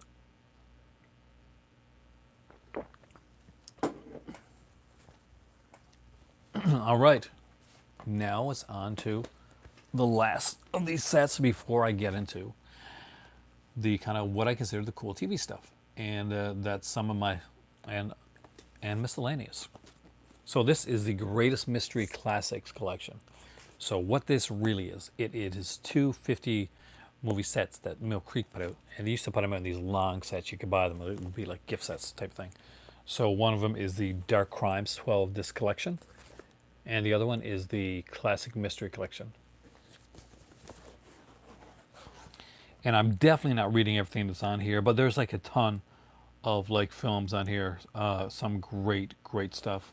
Some that I probably read, but to show you the covers. Like this one has the Mystery Classics one has a really neat cover on it here. So look at that. Good old Basil Rathbone. There's a whole bunch of Bulldog Drummond films on here. There's even like an early Nancy Drew one with Benita Granville, so I actually kind of dig that. I'm a big fan of the TV series Nancy Drew, by the way. Not sure if you guys saw it or not, but it starts out like, hey, this is Nancy Drew. This is totally going to be what you've seen before. It's a mystery. And then 10 minutes later, you're like, oh, by the way, this is Nancy Drew. It's a supernatural horror film, horror TV series. It is Nancy Drew. In case you haven't seen it, it is a supernatural horror series. Not even joking. That's the thing. There's various ghosts and possessions and hauntings in the TV series Nancy Drew. All right. Because I know somebody saw this. I remember the 70s Hardy Boy show with, what's Dave Cassidy, right? And, or was it Sean Cassidy? I'm trying to remember. Sean Cassidy. Sean Cassidy was in that one. And Parker Stevenson. And of course, the Nancy Drew was played originally by the girl that played Fallon in Dynasty, Pamela Sue Martin, and she would actually be in the new Nancy Drew series. She actually do a, but later on, Nancy Drew would be recast because Pam Sue Martin quit. Oh, it's super dark. It is super dark, but it's great. I actually love it. Aliens and Predator Comics licenses are going to Marvel away from Dark Horse now that Disney owns them, apparently. I'm not sure how I feel about that. Now, that being said, I mean, like, some people say, well, once Disney owns something, it's going to be like, gentrified type of thing. And as a guy that watches like Power Rangers, if you watch the early Power Rangers, the Mighty Morphin era, the Saban era Power Rangers, it's super kiddie, like that whole Fox era. And then you get into the Disney era of Power Rangers. It's super dark. Like people die in Power Rangers TV series, and villains get full story arcs and stuff like that. Yeah. So the Disney era of Power Rangers is the best era of the series. Saban's era is actually not. Ninja Storm to RPM. Actually, yeah. Yeah, because the one before it, what was it called? Jungle Fury, was partially Disney as well, if I remember correctly. No, Wild Force. Sorry, Wild Force was partial Disney. But what's Time Force Saban?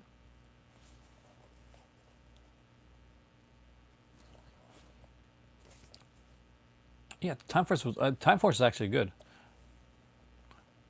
Jungle Fury comes before. Oh, comes later. Yeah, much in 14th or 15th season actually. I'm actually surprised because Time Force actually is pretty advanced for what Saban would do. So this is Thunderbirds, the complete series. Oh, Disney cartoons. Oh yeah, definitely. Parents rarely live in a Disney cartoon. I actually love Thunderbirds. I'm a big fan. I don't have the. Yes, I do have the movies here somewhere. This as a Launching Thunderbirds documentary, and actually this is really cool because it is I think it's an 8-disc set actually. Yep. So you get all 8 discs of Thunderbirds.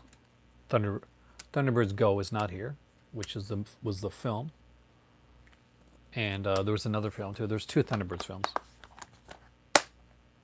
and there was also the live-action horrible film. But I'm a huge Thunderbirds fan. This came out from Timeless.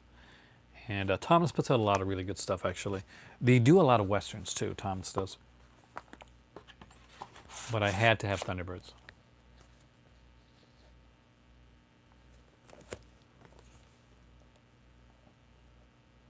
So the Jerry Anderson worked on Man with the Golden Gun. I don't remember any characters in Man with the Golden Gun going like this, but okay. But maybe actually probably did. All right. I'm about to show you a show that we watched so many times, and we actually kind of wrote the original case that we had. We bought new versions of them. But this is one of my favorite shows of all time that I'm going to show you guys right now. It ran 2 seasons. If you have never seen it, I 110% you see this as soon as possible. And it's a little series called Carnival.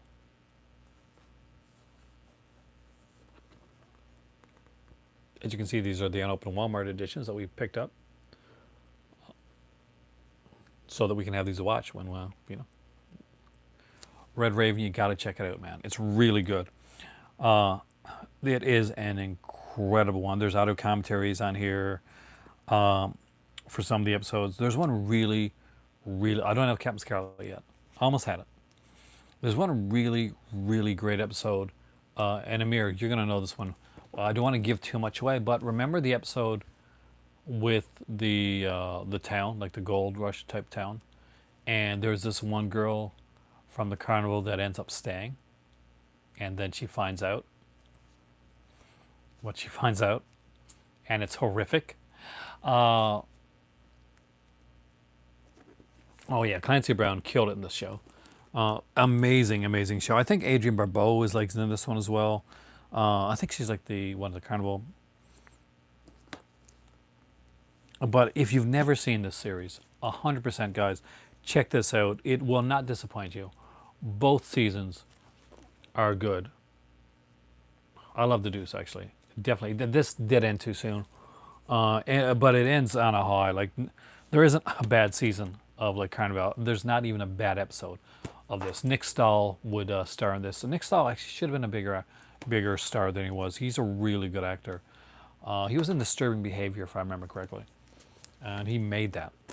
But Carnival is one of the shows that I recommend. If you're at home right now and you want something to watch that's going to be quality, that's going to keep you watching all the way through, and and going to keep you guessing, Carnival is that series. Oh, Clancy Brown is a name you've heard many, many times. Trust me. Just look him up. Aside from being the voice of of Lex Luthor in the animated Superman series, Clancy Brown has done many things, and of course he was a bad guy in the movie Highlander too. So in the movie Highlander, not Highlander 2.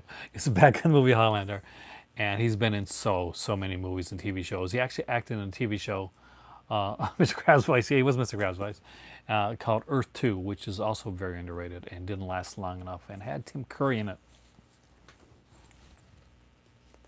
All right. Some people think this one lasted long enough. Some people don't. I actually bought this one. I think this was from like a Blockbuster or something like that. All right, so this is Knight Rider, the remake of Knight Rider. Not remake, well, a continuation of the show. So this is more futuristic. This is season 1. They would change it a lot in season 2, actually.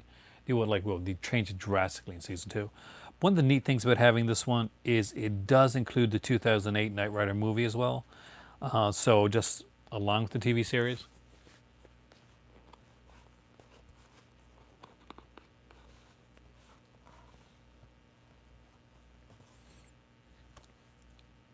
Which kind of let me just see here. I gotta rewatch this again. I actually really used to watch this show a lot. I like this. I like the original Knight Rider too. I like a lot. If it's a show and it has vehicles in it, like cars or helicopters, stuff like that, I'm there, man. I was seeing Boardwalk Empire. I really did. I liked Boardwalk Empire, though I was upset that what happened with Michael Pitt, but I do understand that as an actor he can be a bit problematic to work with. But Knight Rider, the remake series. And because this show has ended, and I would love to grab the actual complete series down the road, and I did dig this series. Not as much as I dig Pennyworth, though. Pennyworth is the bomb, man. If you haven't seen Pennyworth, it's going to completely surprise the hell out of you. It's not at all what anybody's going to think it is. But this is Gotham, and it is season 2, which is probably my favorite. Yeah, probably my favorite season of Gotham. I actually dug this series. It was a little uneven at first, but once it got its vibe, it really got its vibe. Oh, no, it's not a theatrical film. It was like a 2008, basically a TV film that kind of launched the series, I think. But I love this one.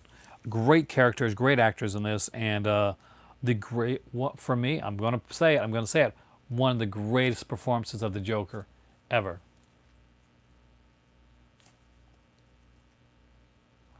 The, is it Val Kilmer in the first season? Like, so doesn't they don't they change the voice and like a lot of the actors in the second season because it ran 2 seasons. Um, but I'm trying to remember who the because I don't think is he always the voice because I thought he was just the voice for a little bit and then somebody else took over. Unfortunately, it's sad. Sad fact is Val Kilmer's had some issues over the years, and he cannot speak now, or cannot speak very well, which is sad to know, but unfortunately true. He was a really great actor. He was very problematic, and definitely was a very unique actor. But nobody wants to see somebody like going through that. Exactly. But yeah, Gotham, check it out. What a Jurassic Whiplash segue there, right?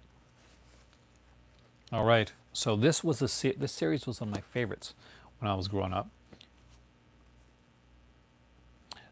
No, yes and no. It's connected in that it's done by the same person, but the series Pennyworth, really the only thing I can tell you is that it stars a young actor as young Alfred Pennyworth. He's very much the tough character, but it's done in an alternate reality where things are very, very different. So you can, although it looks like it's set like back in the old times, it won't be unusual to hear like an Amy Winehouse song, like sung in like in a speakeasy, or to see some more modernistic stuff in there. It is definitely a series that has that doesn't hold back. It is extremely like guttural in that it gets bloody, it gets intense, and Alfred kicks ass big time. So if you've never seen Pennyworth and you expect to go in and see Alfred being all butlery and super, no, he's very much like the streetwise character. He's very much like in the frame of at one point like he wants to the televised executions. At one point, basically, he's asked by somebody to like if he wants to get information on a certain thing, which I can't tell you about, but there's a certain thing he really needs information on. So what he has to do is he basically is told that there's this person we need him killed, and he walks in, sees that his friend is there to kill another person, but then his friend gets shot, picks up his friend who's getting shot, he's not dead, and over his shoulder, turns around, blows the guy's head off, walks out. Pennyworth's a great show. You got to check it out. All right, so one of the not so violent shows that I grew up with was 21 Jump Street. What it doesn't have on here, and I wish it did, and I can't find it, is I heard Raven. It's really worth checking out.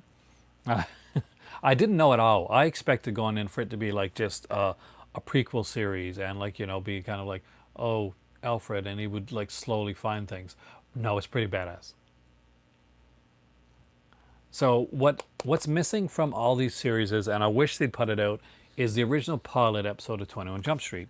If you saw it, it was the actual film, the first film, didn't have Johnny Depp in it. There was another actor playing his role.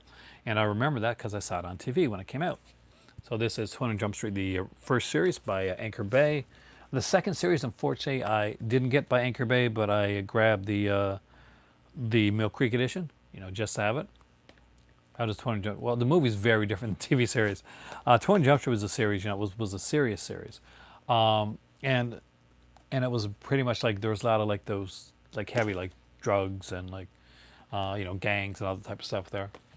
So season number 3 was a big change in the show, and that they added another character. So they were worried that Johnny Depp wasn't going to want to stay into 21 Jump Street, and he was already trying to reach out and do other things. So they decided like, hey, let's put in a character just in case Johnny Depp wants to leave the series.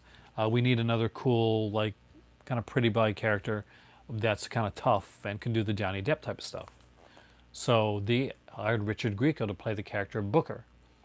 And Booker was a guy that he was kind of a cool guy. He did his own thing. If you want like any better example of Booker being like put in the show as the cool guy, look right here. This is pretty much Booker's introduction to the series. And yes, that is Richard Grieco.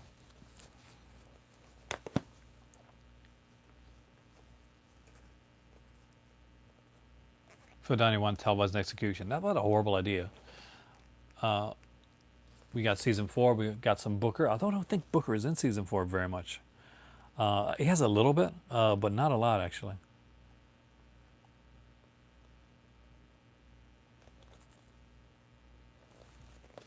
First appearance, it was Nightmare on Elm Street. Yeah, where Peter DeLuise got his. I like Peter DeLuise actually. There's Booker right there, Dennis Booker, actually was his full name, I think. I think it's Dennis. And of course, there was the 5th and final season of 21 Jump Street. And honestly, I'm pretty sure that although Johnny Depp is on the cover of the 5th season of 21 Jump Street, if I remember this correctly, Johnny Depp's not in the 5th season of 21 Jump Street. If anybody can remember for sure, like definitely let me know. But at this point, like Peter DeLuise was pretty much and oh God, what's his name? The other guy. I think they brought his brother in, right? Michael DeLuise. Well, so yeah, he comes into the show in season 5. Yeah, there's no Johnny Depp in the season. What's really neat is they ended off. Why would they put Johnny Depp on this? Oh, here's why. In addition, this collection contains 3 episodes that were filmed during season 4 but aired during season 5, including the still controversial Blackout, which features Johnny Depp's final series appearance. So there you go. So they kept 3. Which one is Blackout? I'm trying to remember that one. At the mercy of a defiant gang when all of them become trapped inside a school with power. So the very last episode of this one here, I think it has a big star in it. And because it's like set in the future of like a very future like 21 Jump Street. I'm trying to remember what that was. Oh God, it's here somewhere. But anyway, so it's like it's a feature episode. Crybaby yeah, definitely after Elm Street. So 21 Jump Street was so popular that they wanted to spin it off.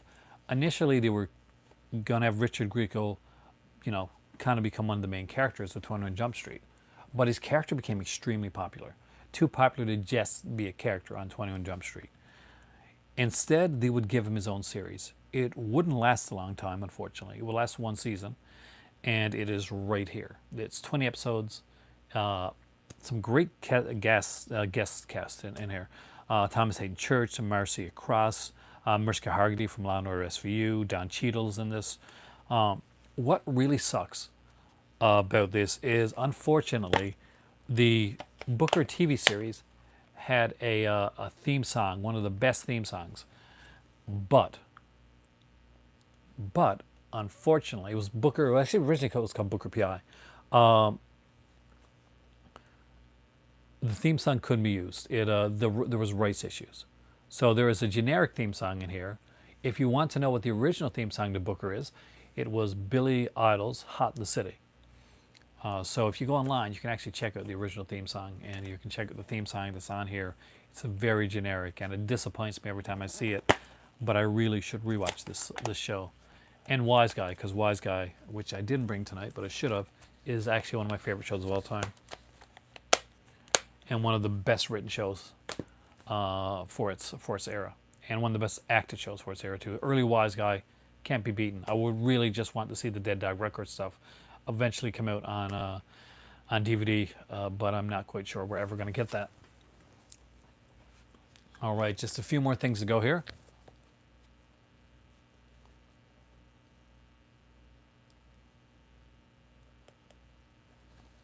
All right, there's a question. I asked you, what film makes you laugh a lot even though it's a serious film?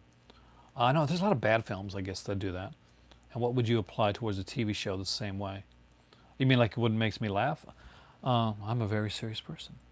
I don't know. I mean, like, it really depends. It's what really catches me at the time. Oh, I was watching a YouTube video by oh God, he's so good. I can't remember his name right now, but he does a lot of like Disney Channel like kind of fun stuff, and he talks about like Riverdale and he talks about like Disney. He makes like fun of the shows, but he made a video that really made me laugh, and it was just something like just random, and my better half just cracked up too.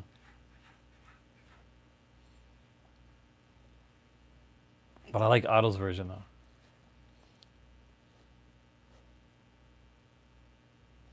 So what film makes me laugh loud? Rob Zombie's. Yeah, Rob Zombie's. I'm not sure if it makes me laugh or makes me cringe, but a bit of both. Uh, but I remember the first time I tried to watch Rob Zombie's Halloween 2, I got to the cow sequence and I had to turn it off. Uh, Not because it was funny, but just because it annoyed the hell out of me. As a writer, it like really bothered me. But I don't know, like comedy is pretty subjective. All right, this series did not last long enough, and it was really good. And it was getting really interesting in the second season, especially. And it is True Calling. So if you haven't seen this one, it has Elijah Dushku. I thought was gorgeous. My better half really is not a fan of her. She hates her. She thinks she acts the same and everything. She started in Buffy, of course, as a Faith. And there's Jason Priestley hidden behind a price tag that's on here for some reason. Apparently this was originally $12.95. I got it for $1. Pretty good deal. Just the premise of Cop Rock. Cop Rock was fun, man.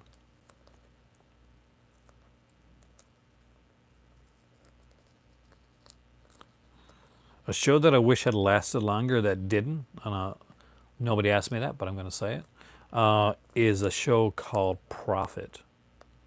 If you ever get a chance to check it out, please do. It's very intense. It's about a guy that was he's like a businessman, and he's very successful. And we find it like background information about him, and find out that he had worked like as a kid. He was brought up like by TV, like literally by TV. His mother would put him in this like in front of a television set, like in a box, and was it his mother was like a it was like a sociopath. True Calling or Dark Angel? Oh, that's hard. I love them both actually. They're very different. Like I mean, definitely Dark Angel in its space. Space Above Neon, definitely. I do have that one here somewhere too, by the way. But these are both seasons. God damn, these like price taggy things. I bought this at I think Atomic Records. She's sort of. I mean, like she's not really psychic, but basically she works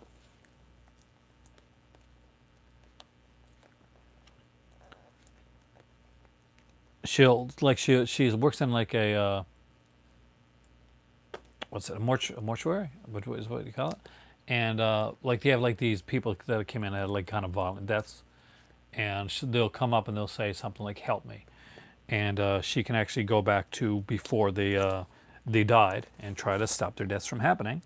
And there is a character eventually put in the series that goes and tries to undo everything that she does and try to make sure that those people do die.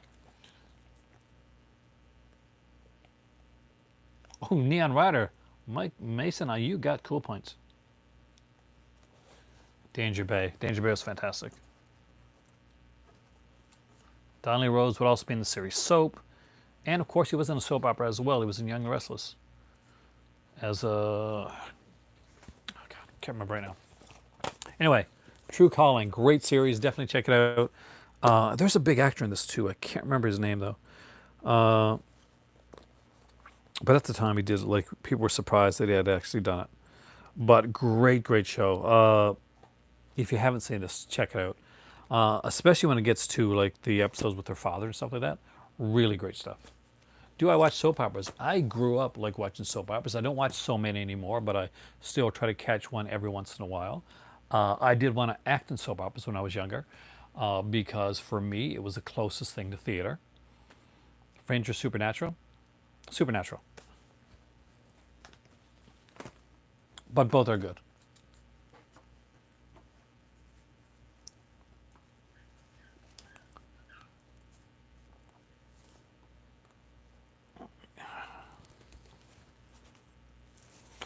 All right, this is the series I'm proud of.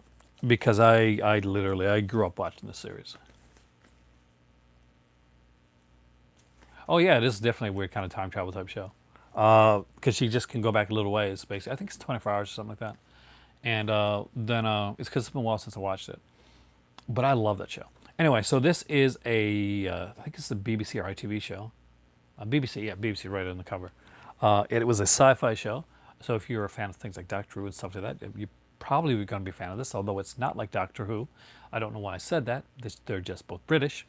But it is Blake 7.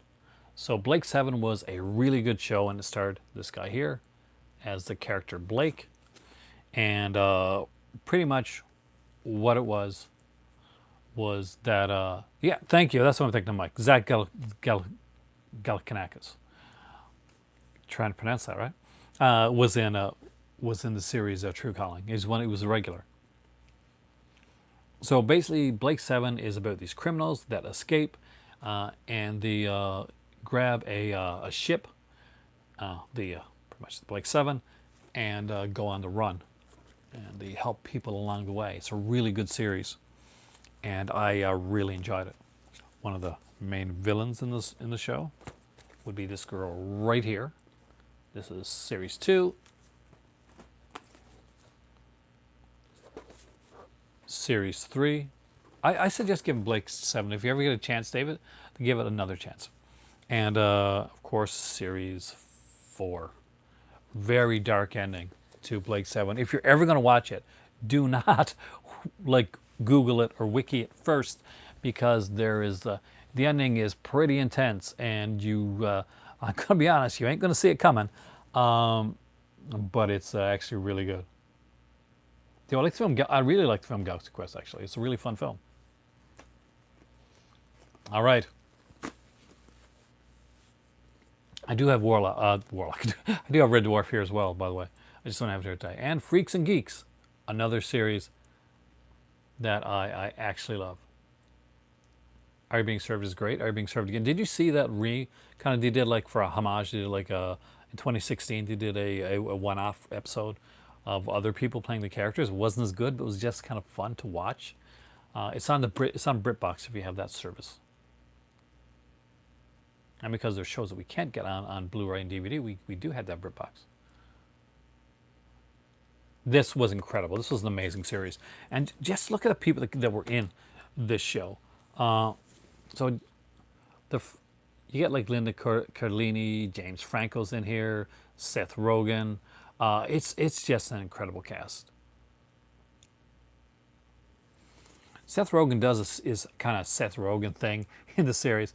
My favorite part of this show, because I like I think it's Busy Phillips in this one as well, who was one of my favorite parts. But my very favorite part of this show is Joe Flaherty as the dad. Joe Flaherty is the dad in the series, and basically he has this kind of running gag where they'll say something, where he'll be like, so you're smoking. I said, I knew when I was in school. I knew this guy, and he used to smoke. He smoked all the time. You know what happened to him? He's dead now. And that's what it always be. It would always be. Do I like Gareth? Oh, I love Dark Place. It was great. That was great, actually. I don't own it. I wish I did.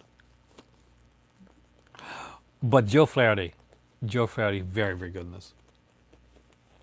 Are You Being Served the movie? I do have that actually too. And the complete series guide is in here, which I'm going to take out, because actually, how many episodes was this? Was it 17 episodes, something like that? 18? 18 episodes. That's it. That's all there was. If you are a fan of, this, of course, is directed by Judd Apatow, but if you are a fan of Mystery Science Theater, for instance, you will get to see Joel from Mystery Science Theater in here, and I think you get to see Dr. Forster as well in an episode of the show. But one of my favorite things is, of course, Joe Flaherty played on SCTV, and he played Count Floyd, the vampire. I haven't watched Inside Number 9 yet, but I got to because everybody keeps telling me to watch it. And there's an episode, a Halloween episode, where Joe Flaherty's dressed as a vampire, very Count Flaudian, and I really dug that. There's a great disco episode in here.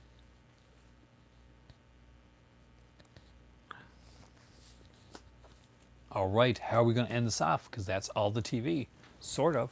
I got some other stuff. I got miscellaneous. Are you ready for miscellaneous? I just got a handful of miscellaneous because I wanted to end this off on a weird note. Is The Room a good film? No, but it's fun to watch. And I do have it here, actually. Tell me why so. I would never say The Room is a good film, but it is hilarious. If you're going to watch it, do you drink, Ragman? If you do, The Room is a good place to start having a couple of drinks as you're watching it. Oh, hi, Mark. I didn't touch her. I didn't hit her. I didn't. Oh, hi, Mark. But it's fun. All right, here are a couple. First, this is my... Do you remember 1-7 movies? They did like a bunch of stuff and stuff that like just kind of random stuff. Adam 12, man, I can't remember Adam 12 as much right now.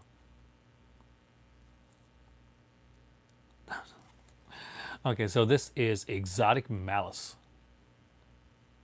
See, there's a reason that we leave these till later. So this is a Joe D'Amato film. So what does it mean? Lots of nudity, that's for sure. Oh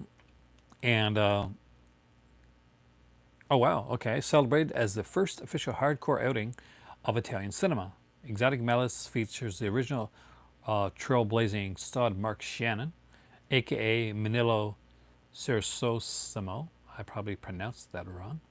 The European answer to Harry Reams. There you go. Shot on the beloved Santo Domingo Island, birthplace of Italo porno.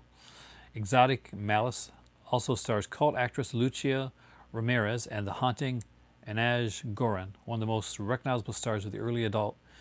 This is an adult film? Okay, I didn't know it was an adult film. I just thought it was kind of like more of a soft-core type thing. But anyway, interesting, hey? Sexy outfit. But I don't mind. I don't mind adult films. I'm cool with that stuff. It's exotic. It's exotic. It's erotic. It's a film. Oh, I do. I love the movie The Room. It is horrible, but I love it. I find it hilarious, and I watched it a few times. Oh, I did say random. These aren't so random because these all kind of go together. But anyway, let's do them. So these are my TNA DVDs, which I don't have very many of, but I am actually super stoked about because right now I just recently watched Slammiversary, which, by the way, super good and way, way better than like the stuff that was put out recently by WWE and AEW. So if you have not checked out TNA's latest pay-per-view, kind of rocks. Gallows and Anderson come in there. It's the Good Brothers, actually. Remember a series show similar to Andy Sedaris? Well, Charlie's Angels, but I know that's not what you mean. TNA. So total non-stop action. All right. So when it started out, there was this first one here, which is the history of TNA Year One. Now, hey, welcome back, Chris. Initially, TNA did not have a DVD, did not have a TV deal. So what they did for their first couple years is they would have a weekly pay-per-view. The very first pay-per-view that TNA put out was 99 cents, where AJ Styles began, exactly. So it was 99 cents, and I think afterwards was $9.99 per pay-per-view, which was like really put off an amazing show. I was a fan right from the start. So I was there for the 99-cent pay-per-view, and every week afterwards I was paying $9.99 to see an episode of TNA, basically, until it got its own TV show, which would be an hour-long TV show on Spike TV and would eventually expand to 2 hours long. And then Hulk Hogan would come in with Vince Russo and Eric Bischoff and screw it up. Impact is still around. You can actually watch it now on online. You can actually even watch it on... Do you know where you can watch it now? Like online? Do you seriously? On Twitch. You can watch it on Twitch. I'm not joking. Like, you can watch it on Twitch. It deserves and it deserves like a much better than it's got. Now this is the first set they put out was the history of TNA, and I love that somebody mentioned Beer Money. And they have some really good like matches as bonus features on here, and I will mention them because there's Jerry Lynn versus AJ Styles versus Psychosis versus Senshi, also known as Loki, and there is Jerry Lynn versus AJ Styles versus Senshi, regarded as one of the greatest matches in TNA history, the triple ladder match. Then there was a World Tag Team Championship match with America's Most Wanted, Shark Boy. I love his like versus the New Church. And that's where the whole like Abyss thing came into it. And Jeff Jarrett versus Raven was a really good match. So that was a documentary with some matches. And I also have the Best of Raven, Six Sides of Steel. Oh, Motor City Machine Guns. This is where they're from. So this was Raven's era in TNA. He actually did some good stuff there. Versus Jeff Jarrett, Sandman versus AJ Styles in a ladder match. Going against Jim Mitchell's New Church, which was really good. Versus The Truth. Ron Killings did his best stuff here. Acapulco Heat. Actually, I love that show.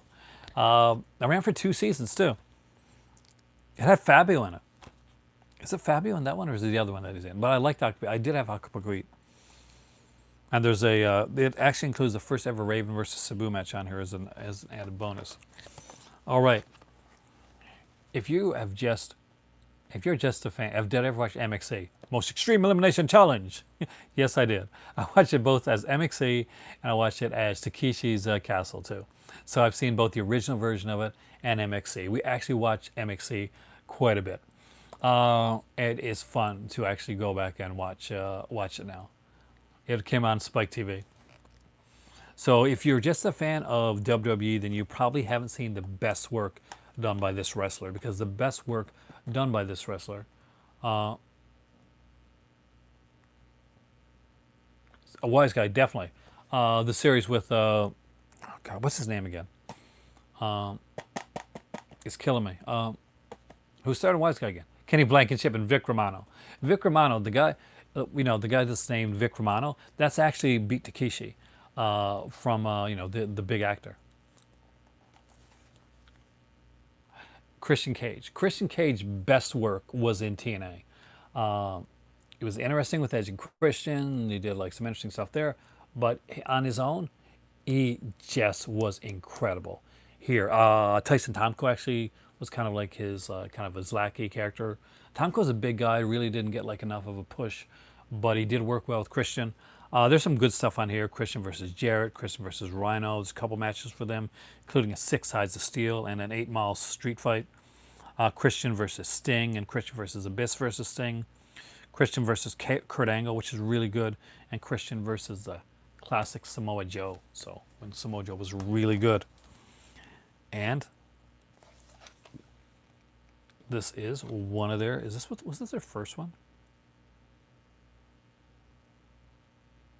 It's one of the original, if not the first, this is one of the very first.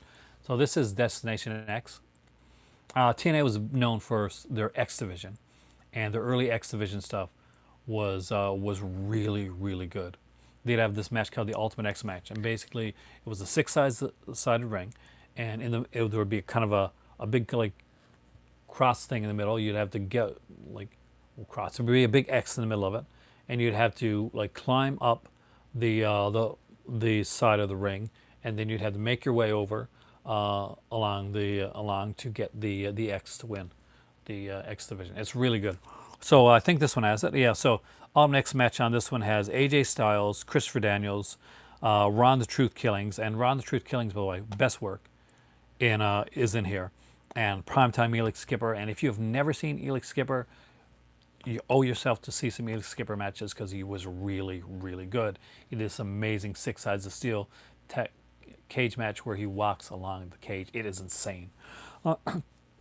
We get some stuff with Kevin Nash versus Kip James, badass Billy Gunn. We get the charismatic Enigma, Jeff Hardy, versus Abyss, the alpha male Monty Brown, who was really good until he went to WWE, versus Triton. And Triton is an actor I don't remember. As a wrestler I don't remember. Dustin Rhodes versus Raven. Chris Sabin versus Chase Stevens of the Naturals, and of course America's Most Wanted and Three Live Crew versus Team Canada with Scotty D'Amore, and the main event was Jeff Jarrett versus Diamond Dallas Page. So not bad there.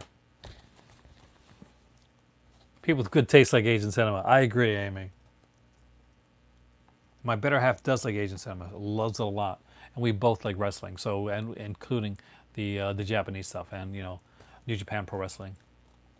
And here is Slammiversary. This is their big one. This Slammiversary is like the WrestleMania of TNA. And so this is an early Slammiversary. This is Slammiversary, was it 2006, I think? Yeah, 2006. So we got like in the big match, the Kingdom match, was Christian Cage versus Sting versus Jeff Jarrett versus The Abyss versus The Truth. We get a Samoa Joe versus Scott Steiner Big Papa Pump match. They get AJ Styles going against Christopher Daniels. You know that's going to be the match of the night. There is Chris Sabin versus Kevin Nash with Alex Shelley on the outside, which is kind of neat because Chris Sabin and Alex Shelley would eventually become Motor City Machine Guns. Team 3D versus the James Gang. The War Machine Rhino versus the Canadian Enforcer Bobby Roode. Of course, Bobby Roode is now in WWE being wasted. And Alex Shelley versus Senshi versus Sharkboy versus Jay Lethal, who's in, I think, ROH right now, versus Sanjay Dutt versus Petey Williams. And there you go. I've done it. I have made one of the most eclectic collection videos that I've done in a long time. You got to see Disney. You got to see old school musicals and old school movies that a lot of you probably weren't interested in.